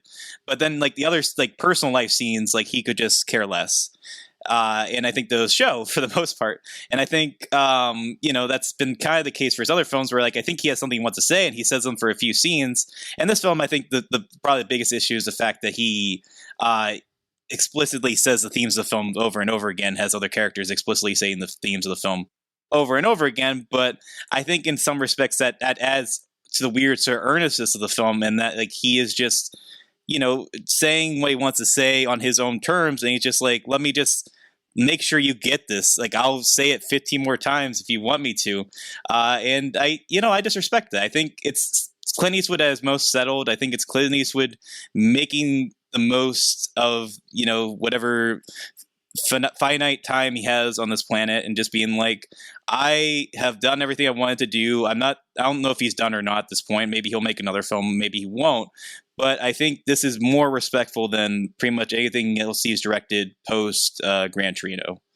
I don't want to keep being all negative when you're saying such nice things. So the last thing I'll say before we finish things out here is that I just think that Ben Platt was the wrong person to cast. He looks too old for this role.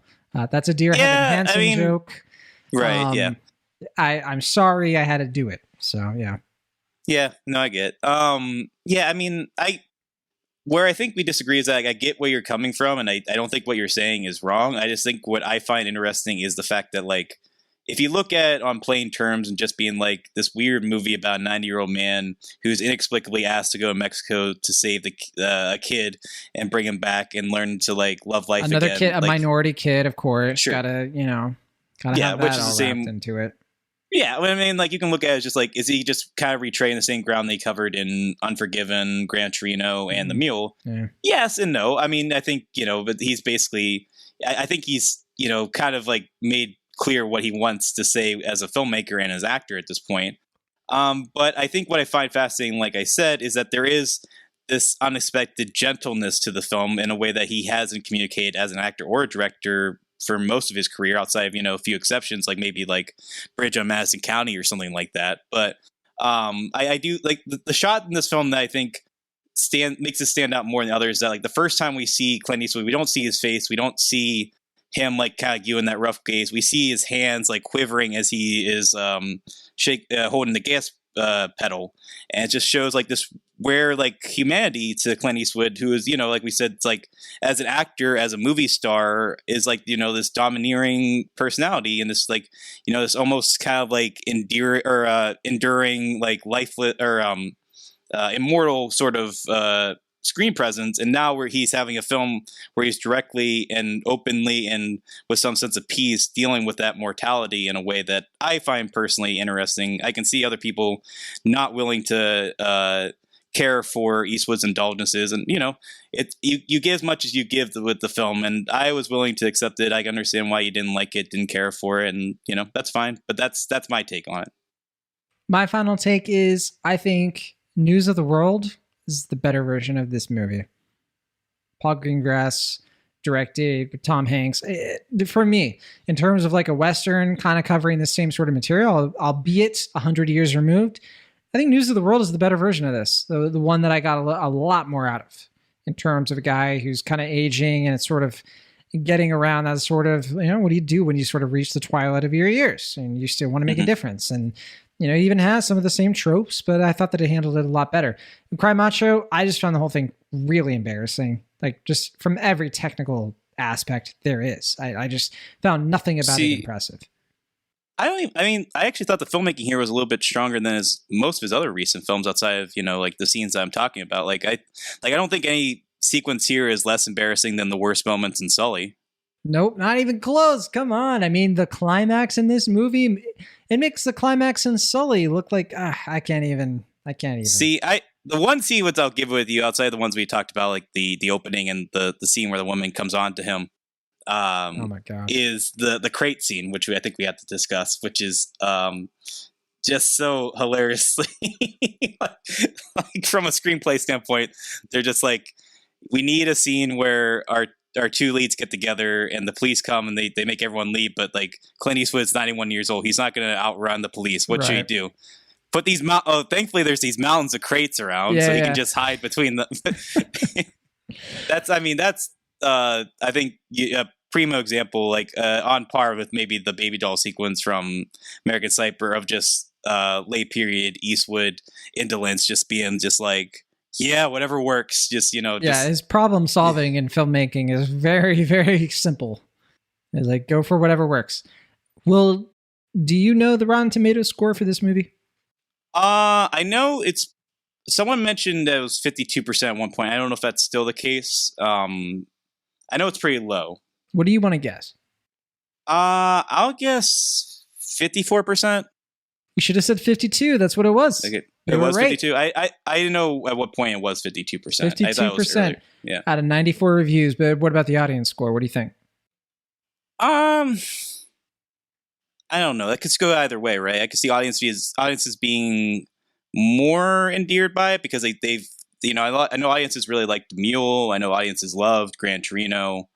People love Clint Eastwood the actor, but this film, like you said, I think it's you give what you give with it, and I could see people not willing to give a lot with it, and so I'll say 65%.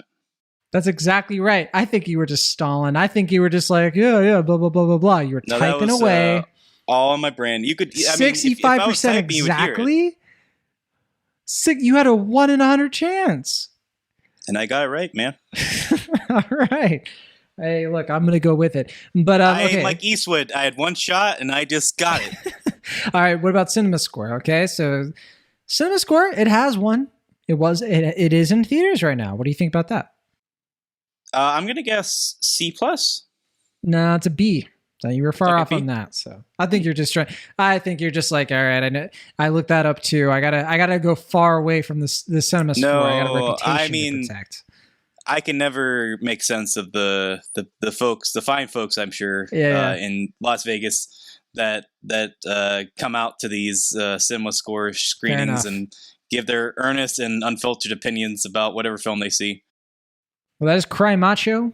As we said, it's available to stream right now on HBO Max. You can also see it in theaters. Be careful if you do, be safe. And it is just 104 minutes long. Not a recommendation from me, but it sounds like, Will, you do recommend the film just fine.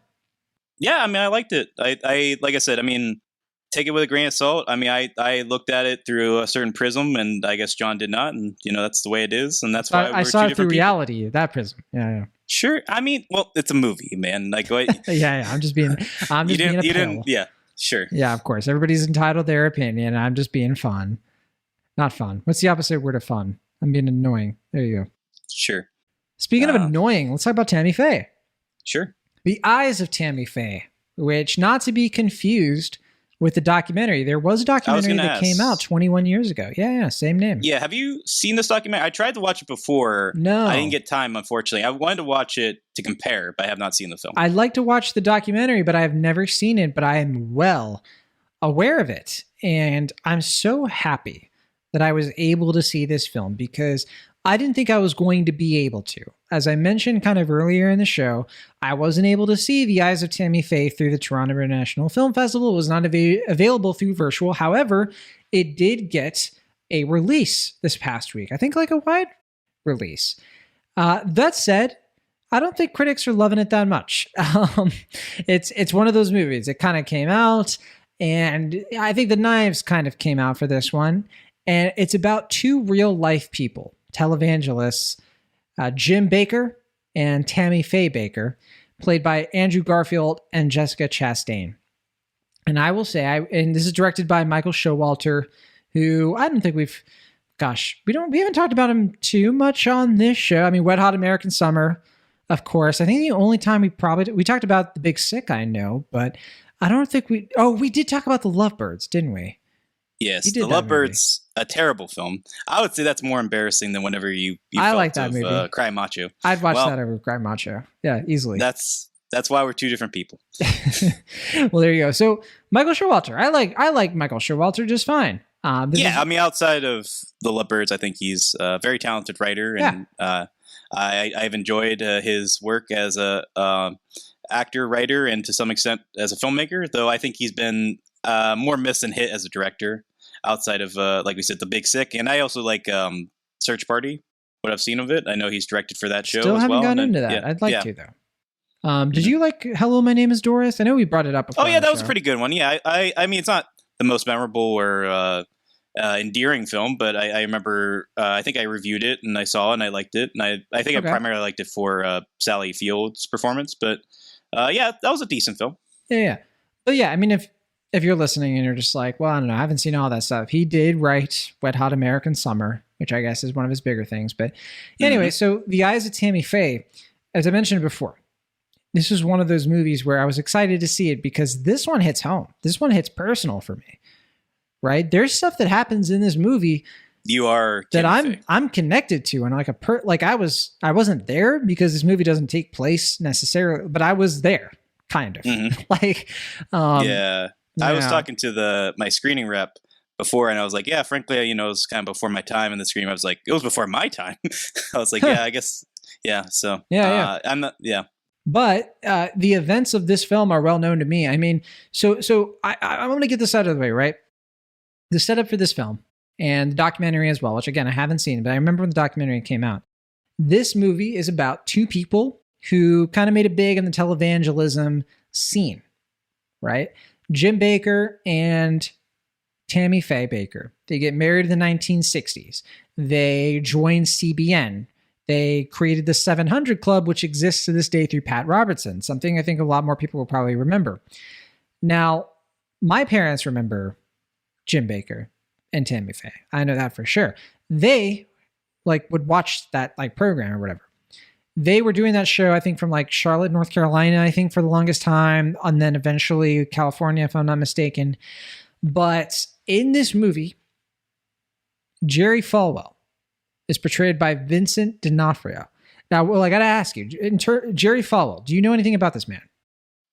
Yeah, I know he was not a great guy. I mean, even outside of this movie, he's not fondly remembered by a lot of people. Not a lot of people he is, but a lot of people he's not. Is it true, though, that a lot of the dirt came out after he died? No. Okay. Was the stuff coming out before did he die in 2015? He died in 2007. I was there. 2007? Okay. I was within like a square mile of his death. So for listeners who do not know this about me, I attended Jerry Falwell's church for a long, long time. So Jerry Falwell, well-known segregationist and little Puerto Rican John Negroni, kind of grew up in his world, right? My parents moved to Virginia when I was a little kid, okay? Lynchburg, Virginia, which is where his church started. And I don't talk about this on the show that much. I've been saving it, I guess. And a lot of this stuff comes up in the movie. So this is a surreal experience. I mean, watching this movie, I remember so much of this stuff. Mainly because Jerry Falwell, he's kind of the villain of this movie, right? And that tracks. Oh my word, does it track. Will Ashton, I have to tell you, in the 90s and the 2000s, Jim Bakker and Tammy Faye were punchlines for the people in the Jerry Falwell orbit. Like, Jerry Falwell would preach sermons. I remember him talking ill of Jim Bakker. I remember him getting into detail about the gay agenda and if you like the dangers of that sort of thing, right? And he would reference Tammy Faye. He would reference these people who were too nice, or, Jim Bakker's sort of like connections to that community and all this stuff. And they were like a cautionary tale. And impressionable John Negroni growing up in that church, Will, what do you think happened? I grew up not knowing the truth. I grew up thinking all this stuff. And I was telling you about this after I saw the movie, that it wasn't until Jerry Falwell died in 2007. Again, I went to the high school connected to the church. I went to the college, the middle school, the elementary school. I was in that world. You were indoctrinated into the whole thing. I was, yes. I played tennis with his grandkids, right? Oh, geez. I didn't realize it was that. Wow. Okay. His grandkids, Trey Falwell and Wesley Falwell, two of the worst human beings I've ever met in my entire life. I was going to cheekily ask if you kept in touch. Oh, they were the worst. I couldn't stand them. But yes, even at the time, like when you were like fully indoctrinated, you were not about them. Okay. Oh, I couldn't stand them, Will Ashton. They were insufferable, and like all this stuff has come out about that family ever since. You're right. But sure. The 2015 stuff. You're thinking of. Sorry, you're thinking of his son, Jerry Falwell Jr. Similarly, a terrible human being, but that's a whole other thing. Yeah. So yeah, I mean, my familiarity, I think, of the Tammy Faye and Jim Bakker saga, I think, began and ended with the church lady skit from SNL, which somewhat amusingly to me, not prominently, but like somewhat prominently features into the film. Yeah. I just remember that, and I remember the big crying mascara running face, like the big puffy face that was like on shirts and all that stuff with Tammy Faye. And I think that's also the poster for the documentary.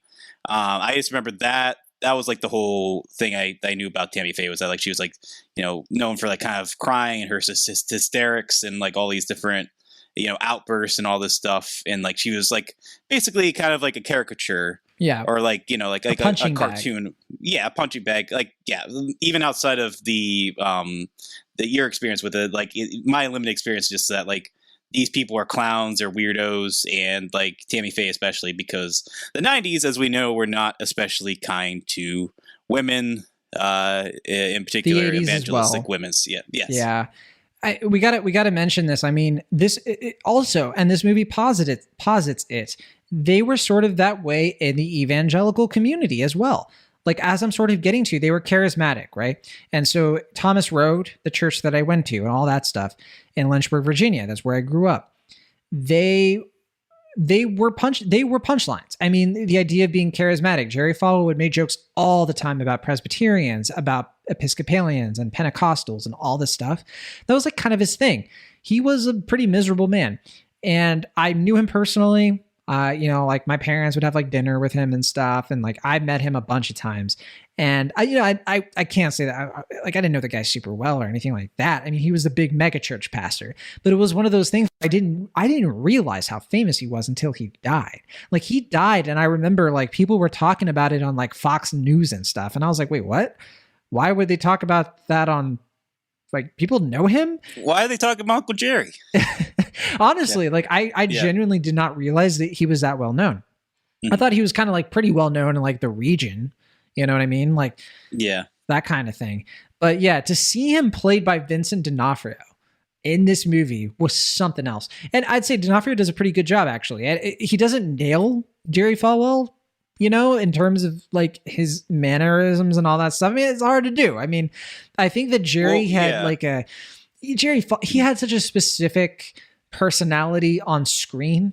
Like on the old time gospel hour and in his sermons, he was a kind of a different guy in like behind closed doors. And I think that's what D'Onofrio is kind of going after. And I'm kind of impressed by how he avoided, the low hanging fruit of that kind of performance.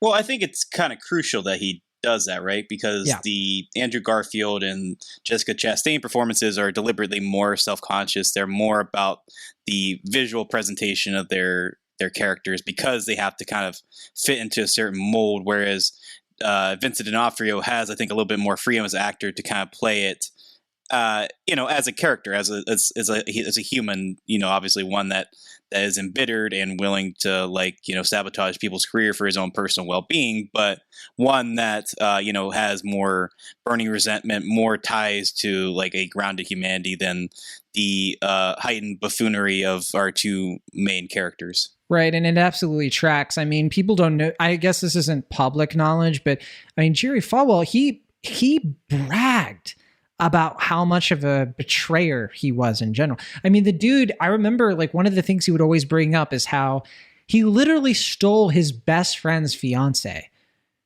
Mabel Falwell, I think.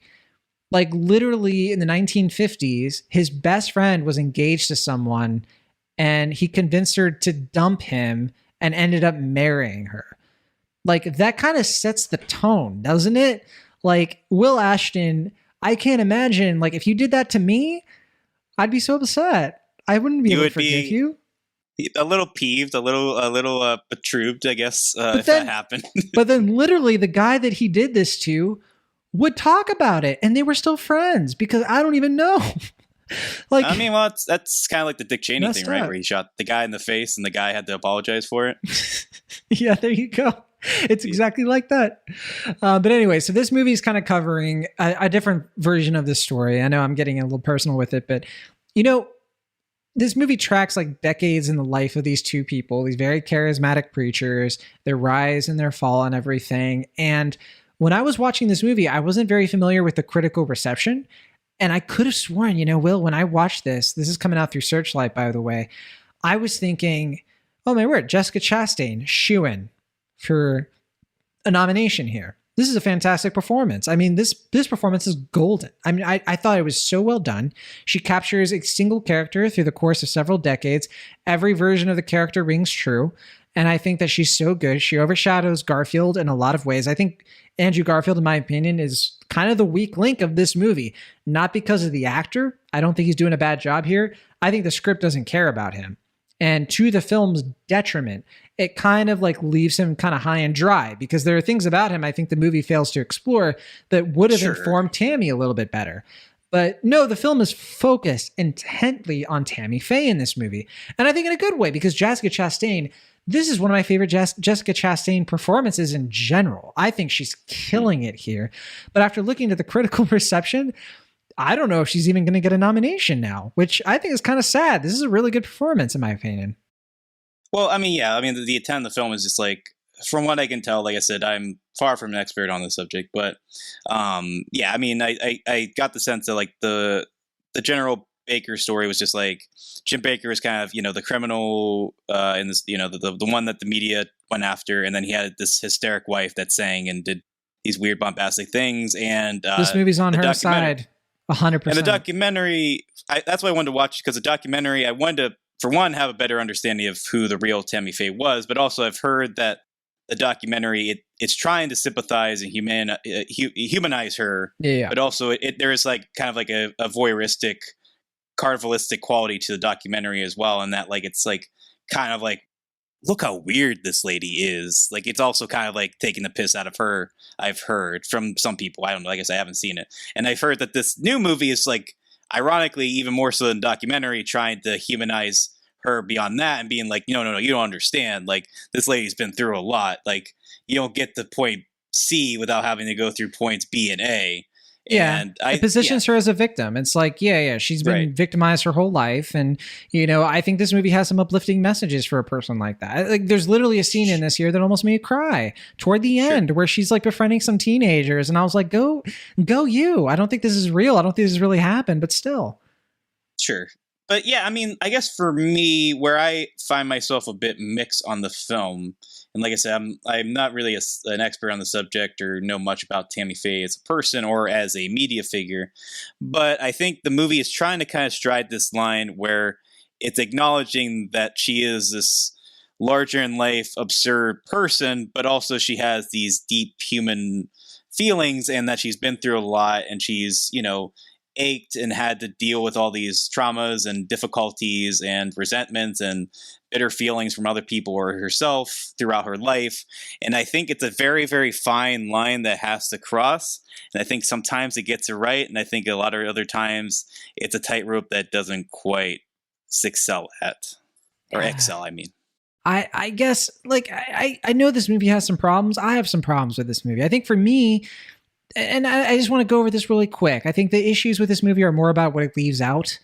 And that's it. There's a lot going on in this movie. I mean, I think that it's hard to cover it in the runtime, which already was kind of long. I think that it probably was a little bit too long, to be honest. But at the same time, it's over 2 hours.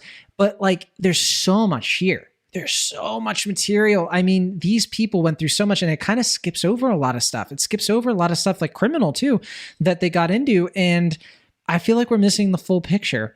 But I think where I fall on this movie's side 100% because I love Jessica Chastain in this. I think that's what it comes down to. I think that I have been wanting a performance like this from Chastain for a while. I think that her career has kind of suffered setback after setback. I think It Chapter 2, I thought was such a letdown in terms of what we know she's capable of. Miss Sloane and Molly's Game and Interstellar, even something like The Martian, which I thought utilized, her talents to a good degree. She's not the star of that film, really. And I don't think she's a big part of it. I think people remember her a lot for Lawless. They remember her for Zero Dark 30, which is kind of embarrassing in retrospect. This to me feels like the movie that's like, no, Jessica Chastain is a force. And we should, like, this movie goes through Tammy Faye's young life and has such a difficult job. It starts with this image, this representation of Tammy Faye, the one you know of, right? Who is like permanently make-upped like a person who has all these insecurities, and it's kind of cringy, you're just sort of like cringing for this person. And then it takes you back in time. It walks you through her as a kid, but then it goes into Chastain. And I kind of likened this movie to being like The Irishman, but for televangelists, the way that it does all the de-aging and I don't think it does CGI de-aging, but it does a lot of like makeup and prosthetic de-aging, which I think is a lot of it really works actually. But we see her, like, she pulls off like a 19-year-old woman, despite being in her 40s, almost perfectly. I bought it. Will, I don't know about you. I guess not. But I mean, I was like so transfixed and immersed in this movie. I didn't feel the runtime because of it. And I think that's Chastain. I think she carries this movie and more. She's Tammy Faye in real life. Tammy Faye carried the whole thing. Underappreciated. You don't get the complaint about 90-year-old Clint Eastwood anymore after that comment. Whatever. Nope. Not even. She's only in her 40s, though. I mean, if she was a little bit older. What I mean is that, like, I don't think it's as egregious an age gap. I never bought that she was 19. We got to differ there. Yeah. I bought it. I was in. I was like, sure. Yeah, I mean, it's the acting. Even though she doesn't look it, I think she acts it perfectly, though. That's where I don't really take much issue with her performance. But I think where I guess I differ is that considering Michael Showalter is the director of the film, I guess I just was expecting something more transgressive or something that was willing to be more provocative or willing to kind of like explore the material in a way that wasn't so narratively linear, or at least so conventional in the way that this movie is, I think, for the most part, because like we mentioned, it's trying to convey a lot in a short amount of time. Yeah, and I think it's talky. by doing so, it's not a set piece kind of movie. I think it gets its points across, but it does so in, I think, a largely sort of superficial fashion. Like, I think it makes its points. Like, I think where the movie is most interesting to me is where it actually dives into Tammy Faye's relationship with the LGBTQ plus community. Yeah. And I think that's the aspect of the film that really should be explored more, because that's the complexity of the character that I find most beguiling, and I think that's where her legacy is primarily at this point. Because, and as far as like her like reevaluation as a celebrity figure, right? She became an icon. That, yeah. Yes.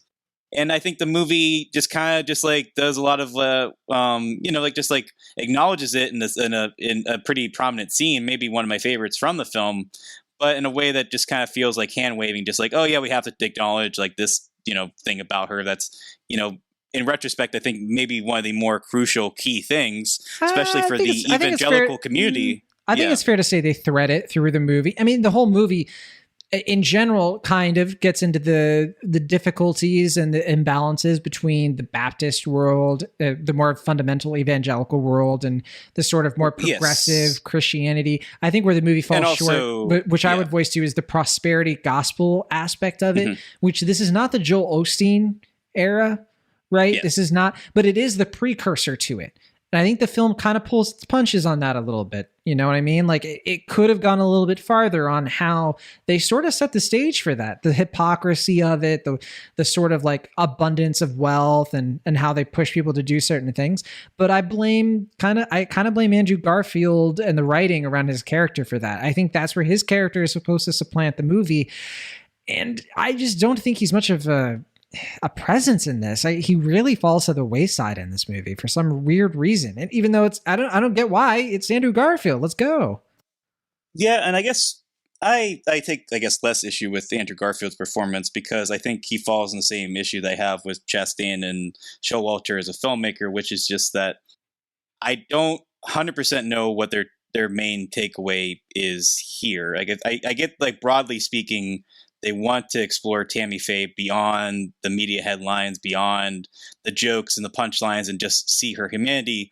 But like we said, because she's buried under mountains of makeup, because she is like putting on this affectation, because she is trying to live up to the characteristics or the kind of broad aspects of Tammy Faye's character, I just don't, and because the narrative itself is so condensed, that I just don't think those humane moments really get enough time to breathe and shine. And I think that's where the film loses what its core purpose is. And I think that's where more of the like broader SNL-esque touches kind of come into play, because the performance kind of feels so heightened without some of the kind of more raw, tender moments. And there are some of those, I think, particularly towards the middle, which is where I found the movie, I think, at its most intriguing. But I just think because it doesn't allow itself fully to explore both Tammy Faye or Jim Bakker as people, which I think was the core purpose of the film, that it kind of loses its way as it goes along. And I think that's why I wasn't able to fully emotionally connect with the film beyond just kind of the broad strokes of it. See, yeah, where I totally disagree is I think it gets Tammy Faye down pat. And I think that it totally covers it, to me, I think, to the detriment of covering Andrew Garfield and Jim Bakker in general. And I think it does that in a way to sort of like almost salvage her reputation. I like this movie so much. I really did, man. I was so into it, and I found this whole reimagining you love the movie. Of the story. Yeah, really do.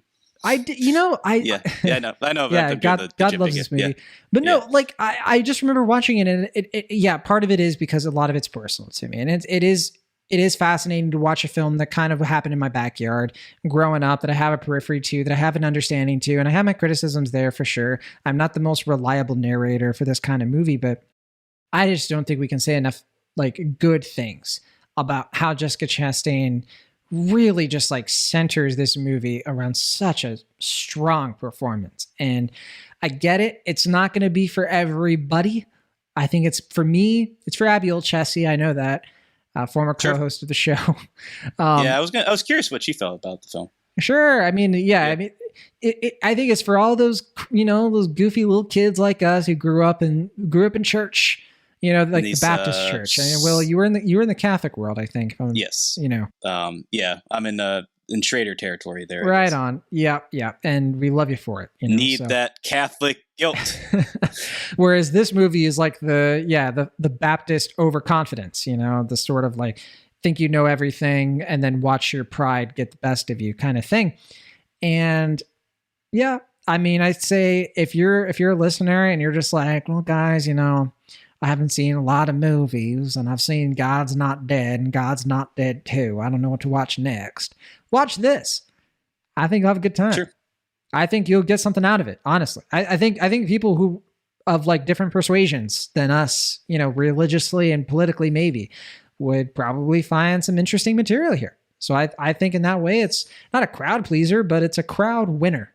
And in other ways, I'd say. So I go to bat for the Eyes of Tammy Faye. I think it's, I was blind, but now I see this movie. Sure. Yeah, I mean, I'm not trying to take anything away from you for enjoying the film, and I wish I had similar high feelings on it. And I think I'll ultimately find it to be an all right film. Like, I think it's competently made, even despite my issues with some of the narrative limitations of the film. But I guess emotionally, the more I think about the film, the more I find myself just wanting. Like, I think it touches on some key things. I think what it does say and comment on Tammy Faye's legacy is interesting, but only to some extent. I find it frustrating that it doesn't fully, I think, reckon with her influence and her media personality in a way that's beyond the kind of just like broad strokes of it. And I think, like you said, if you're looking for a fairly conventional but emotionally earnest film in some respects, I don't think this is going to be disappointing. I guess for me, expecting something, like I said, maybe more transgressive, more willing to explore different territories and take more creative risk, I guess the movie left me wanting in that respect. But I mean, it's not a terrible film or anything like that. It might even be a great film, depending on who you ask. Yeah, I do really like Macho. The Big Sick. Much better. You're right. Yeah. I think Cry Macho has more compelling things to say, but I can respect what you get out of the film, and I hope people like it. This is such a one for you, one for me kind of thing. If there ever was a week where two films just hit us in totally different ways. Will, what's your guess? What do you think this did on Rotten Tomatoes? So I saw earlier this week that was at 74%. I don't know. Based on the way you're talking, it sounds like it's lower. So I'm going to say 68%. Very close. 67%. It's dropping, but not if I have anything to say about it. My review is going to come out soon, and I want to bump it up a decimal point if I can. What about audience score?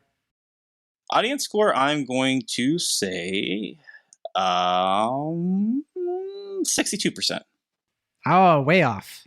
80%. And you know why? Audiences are digging it. Why? You know why, Will Ashton? It's because audiences they're not listening to the critics. They're not listening to you or me. They know what they want. And what they want is Tammy Faye. And they're having a Tammy Faye kind of day. Yay, sure. Hooray. So you haven't seen Righteous Gemstones, right? No. Okay, I really want you to watch Righteous Gemstones after this. I might someday, maybe in a few years. It's on HBO. I really like that show, and I think because I like that show so much, I might dislike a little bit Tammy Faye, because I think what that show has to say about the media evangelical families and stuff like that is a lot more interesting and willing to be darker and weirder with it than this film. But that's neither here nor there, I guess. Cinema score? Do you know the cinema score for this one? I imagine audiences liked it. Maybe didn't love it. I'll say B. B+. Okay. You're losing your touch. I think that's... They like it. They really do. Yeah, there you go.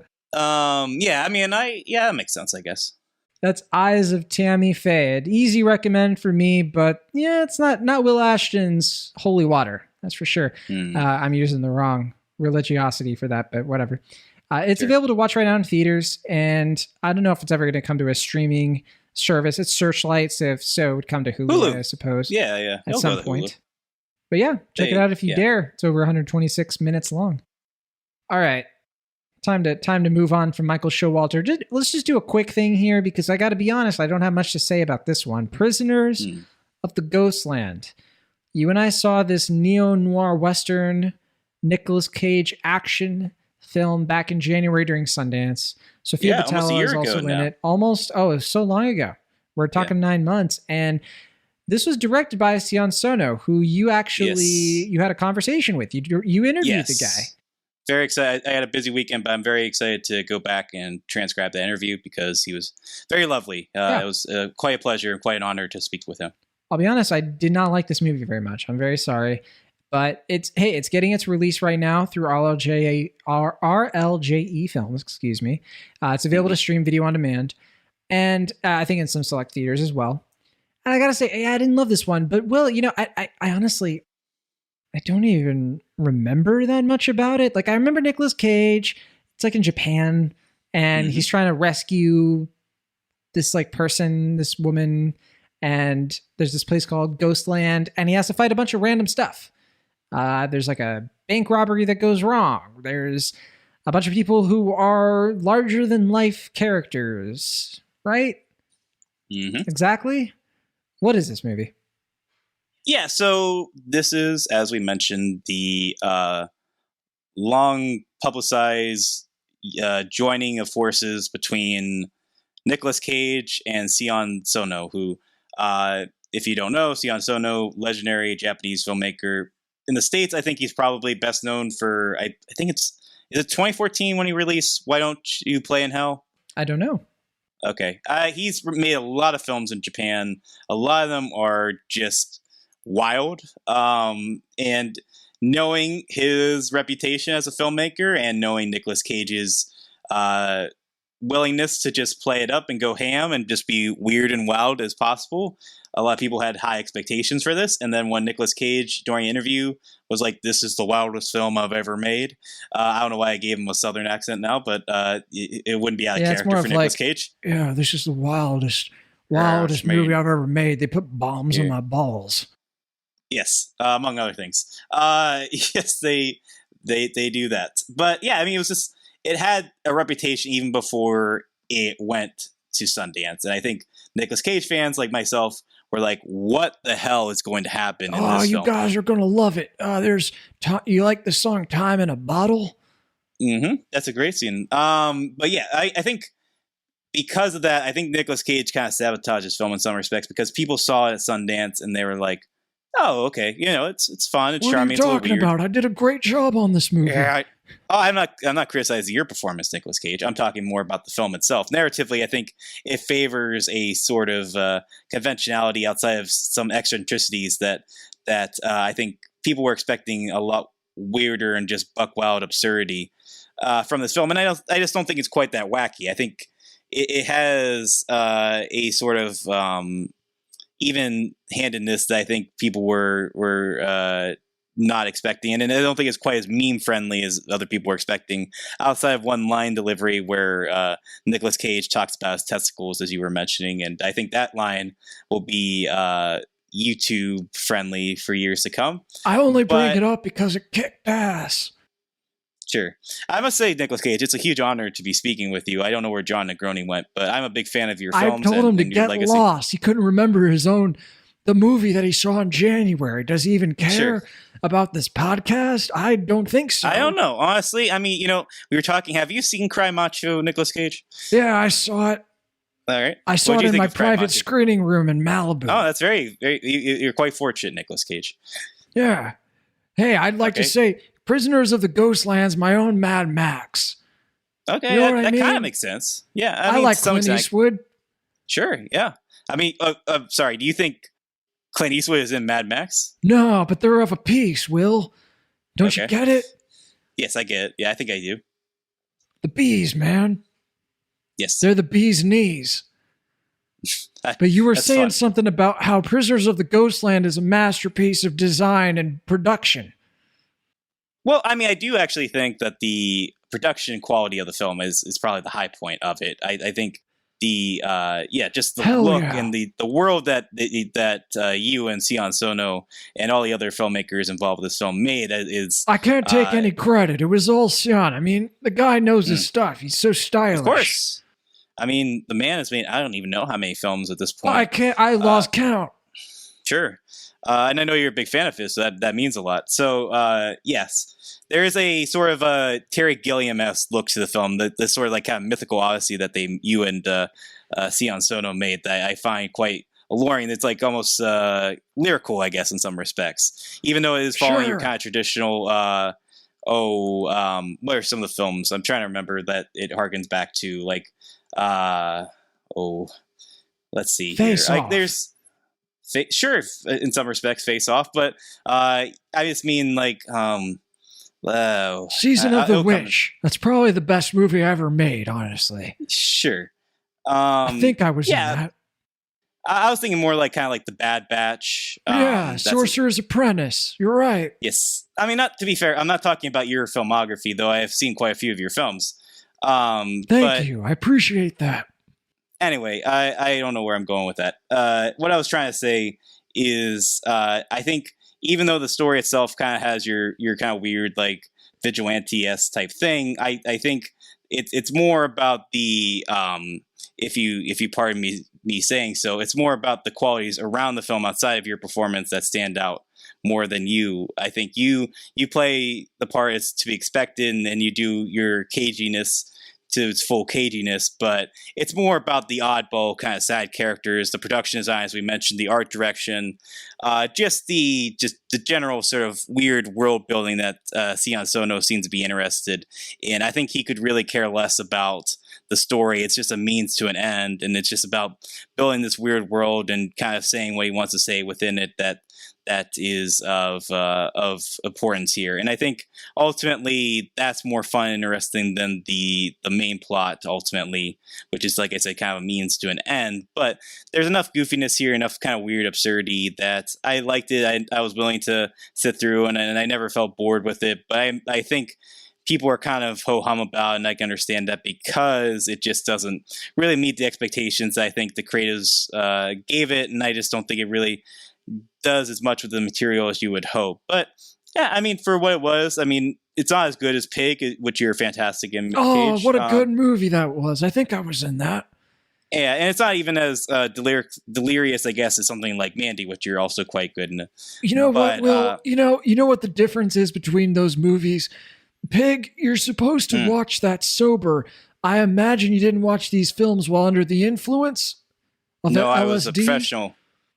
Well, I mean, the second time I saw Mandy, I maybe wasn't totally sober. I appreciate but I wasn't that. reviewing it. Yeah. That's the intention. You're not...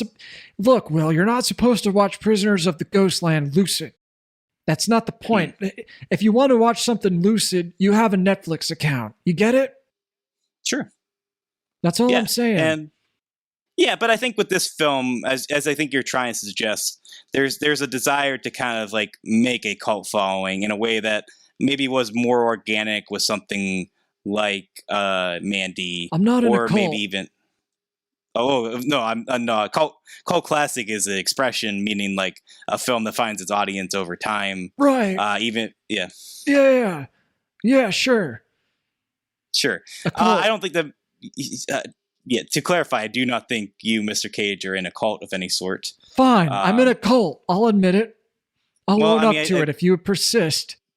I think you should be careful with your words here, Nicolas Cage, because people have these expectations with Hollywood and actors. I don't want anyone to get the wrong message. I'm in a cult of liking good movies. Is that what a cult is? Well, if that's the cult you're in, then you're gonna fit in just fine with us at Cinnamonholics. Cloud Cult, good band. Josh Radnor. I heard you and John talking about it earlier. Yes, that was actually a conversation we had off the air. Yes, I don't know how you heard that, but I was in the room. Oh, well, that's a little creepy, I'll have to be honest. I was invited. Okay. Were you in my room or his room? Well, I don't know how to tell you this, but I'm a prisoner. Oh, of the Ghostland? No. Of John himself. Oh, no. Is that where he is right now? He pays me in starbursts. I don't know. He went to the bathroom. Okay. Well, I hope he comes back at some point. I would like to talk to him more about the film. Not that I dislike this conversation. If he were here, I think he would say that the movie's very balls to the wall. In more ways than one, I guess. Right. You know him. Yeah. He thinks he's clever and such. Nah. Yeah. Will, right. I can't help but feel like you think this movie sucks, but you just are being nice quite to the opposite. No, I like the film. I think it's, if I may say so, kind of a middle film for you, in that, like, I think you've made your Mandy's, you made your adaptations, you made these critically acclaimed films, or Face Off, as you mentioned at one point. These films that are revered among Cage fans and audiences and critics alike.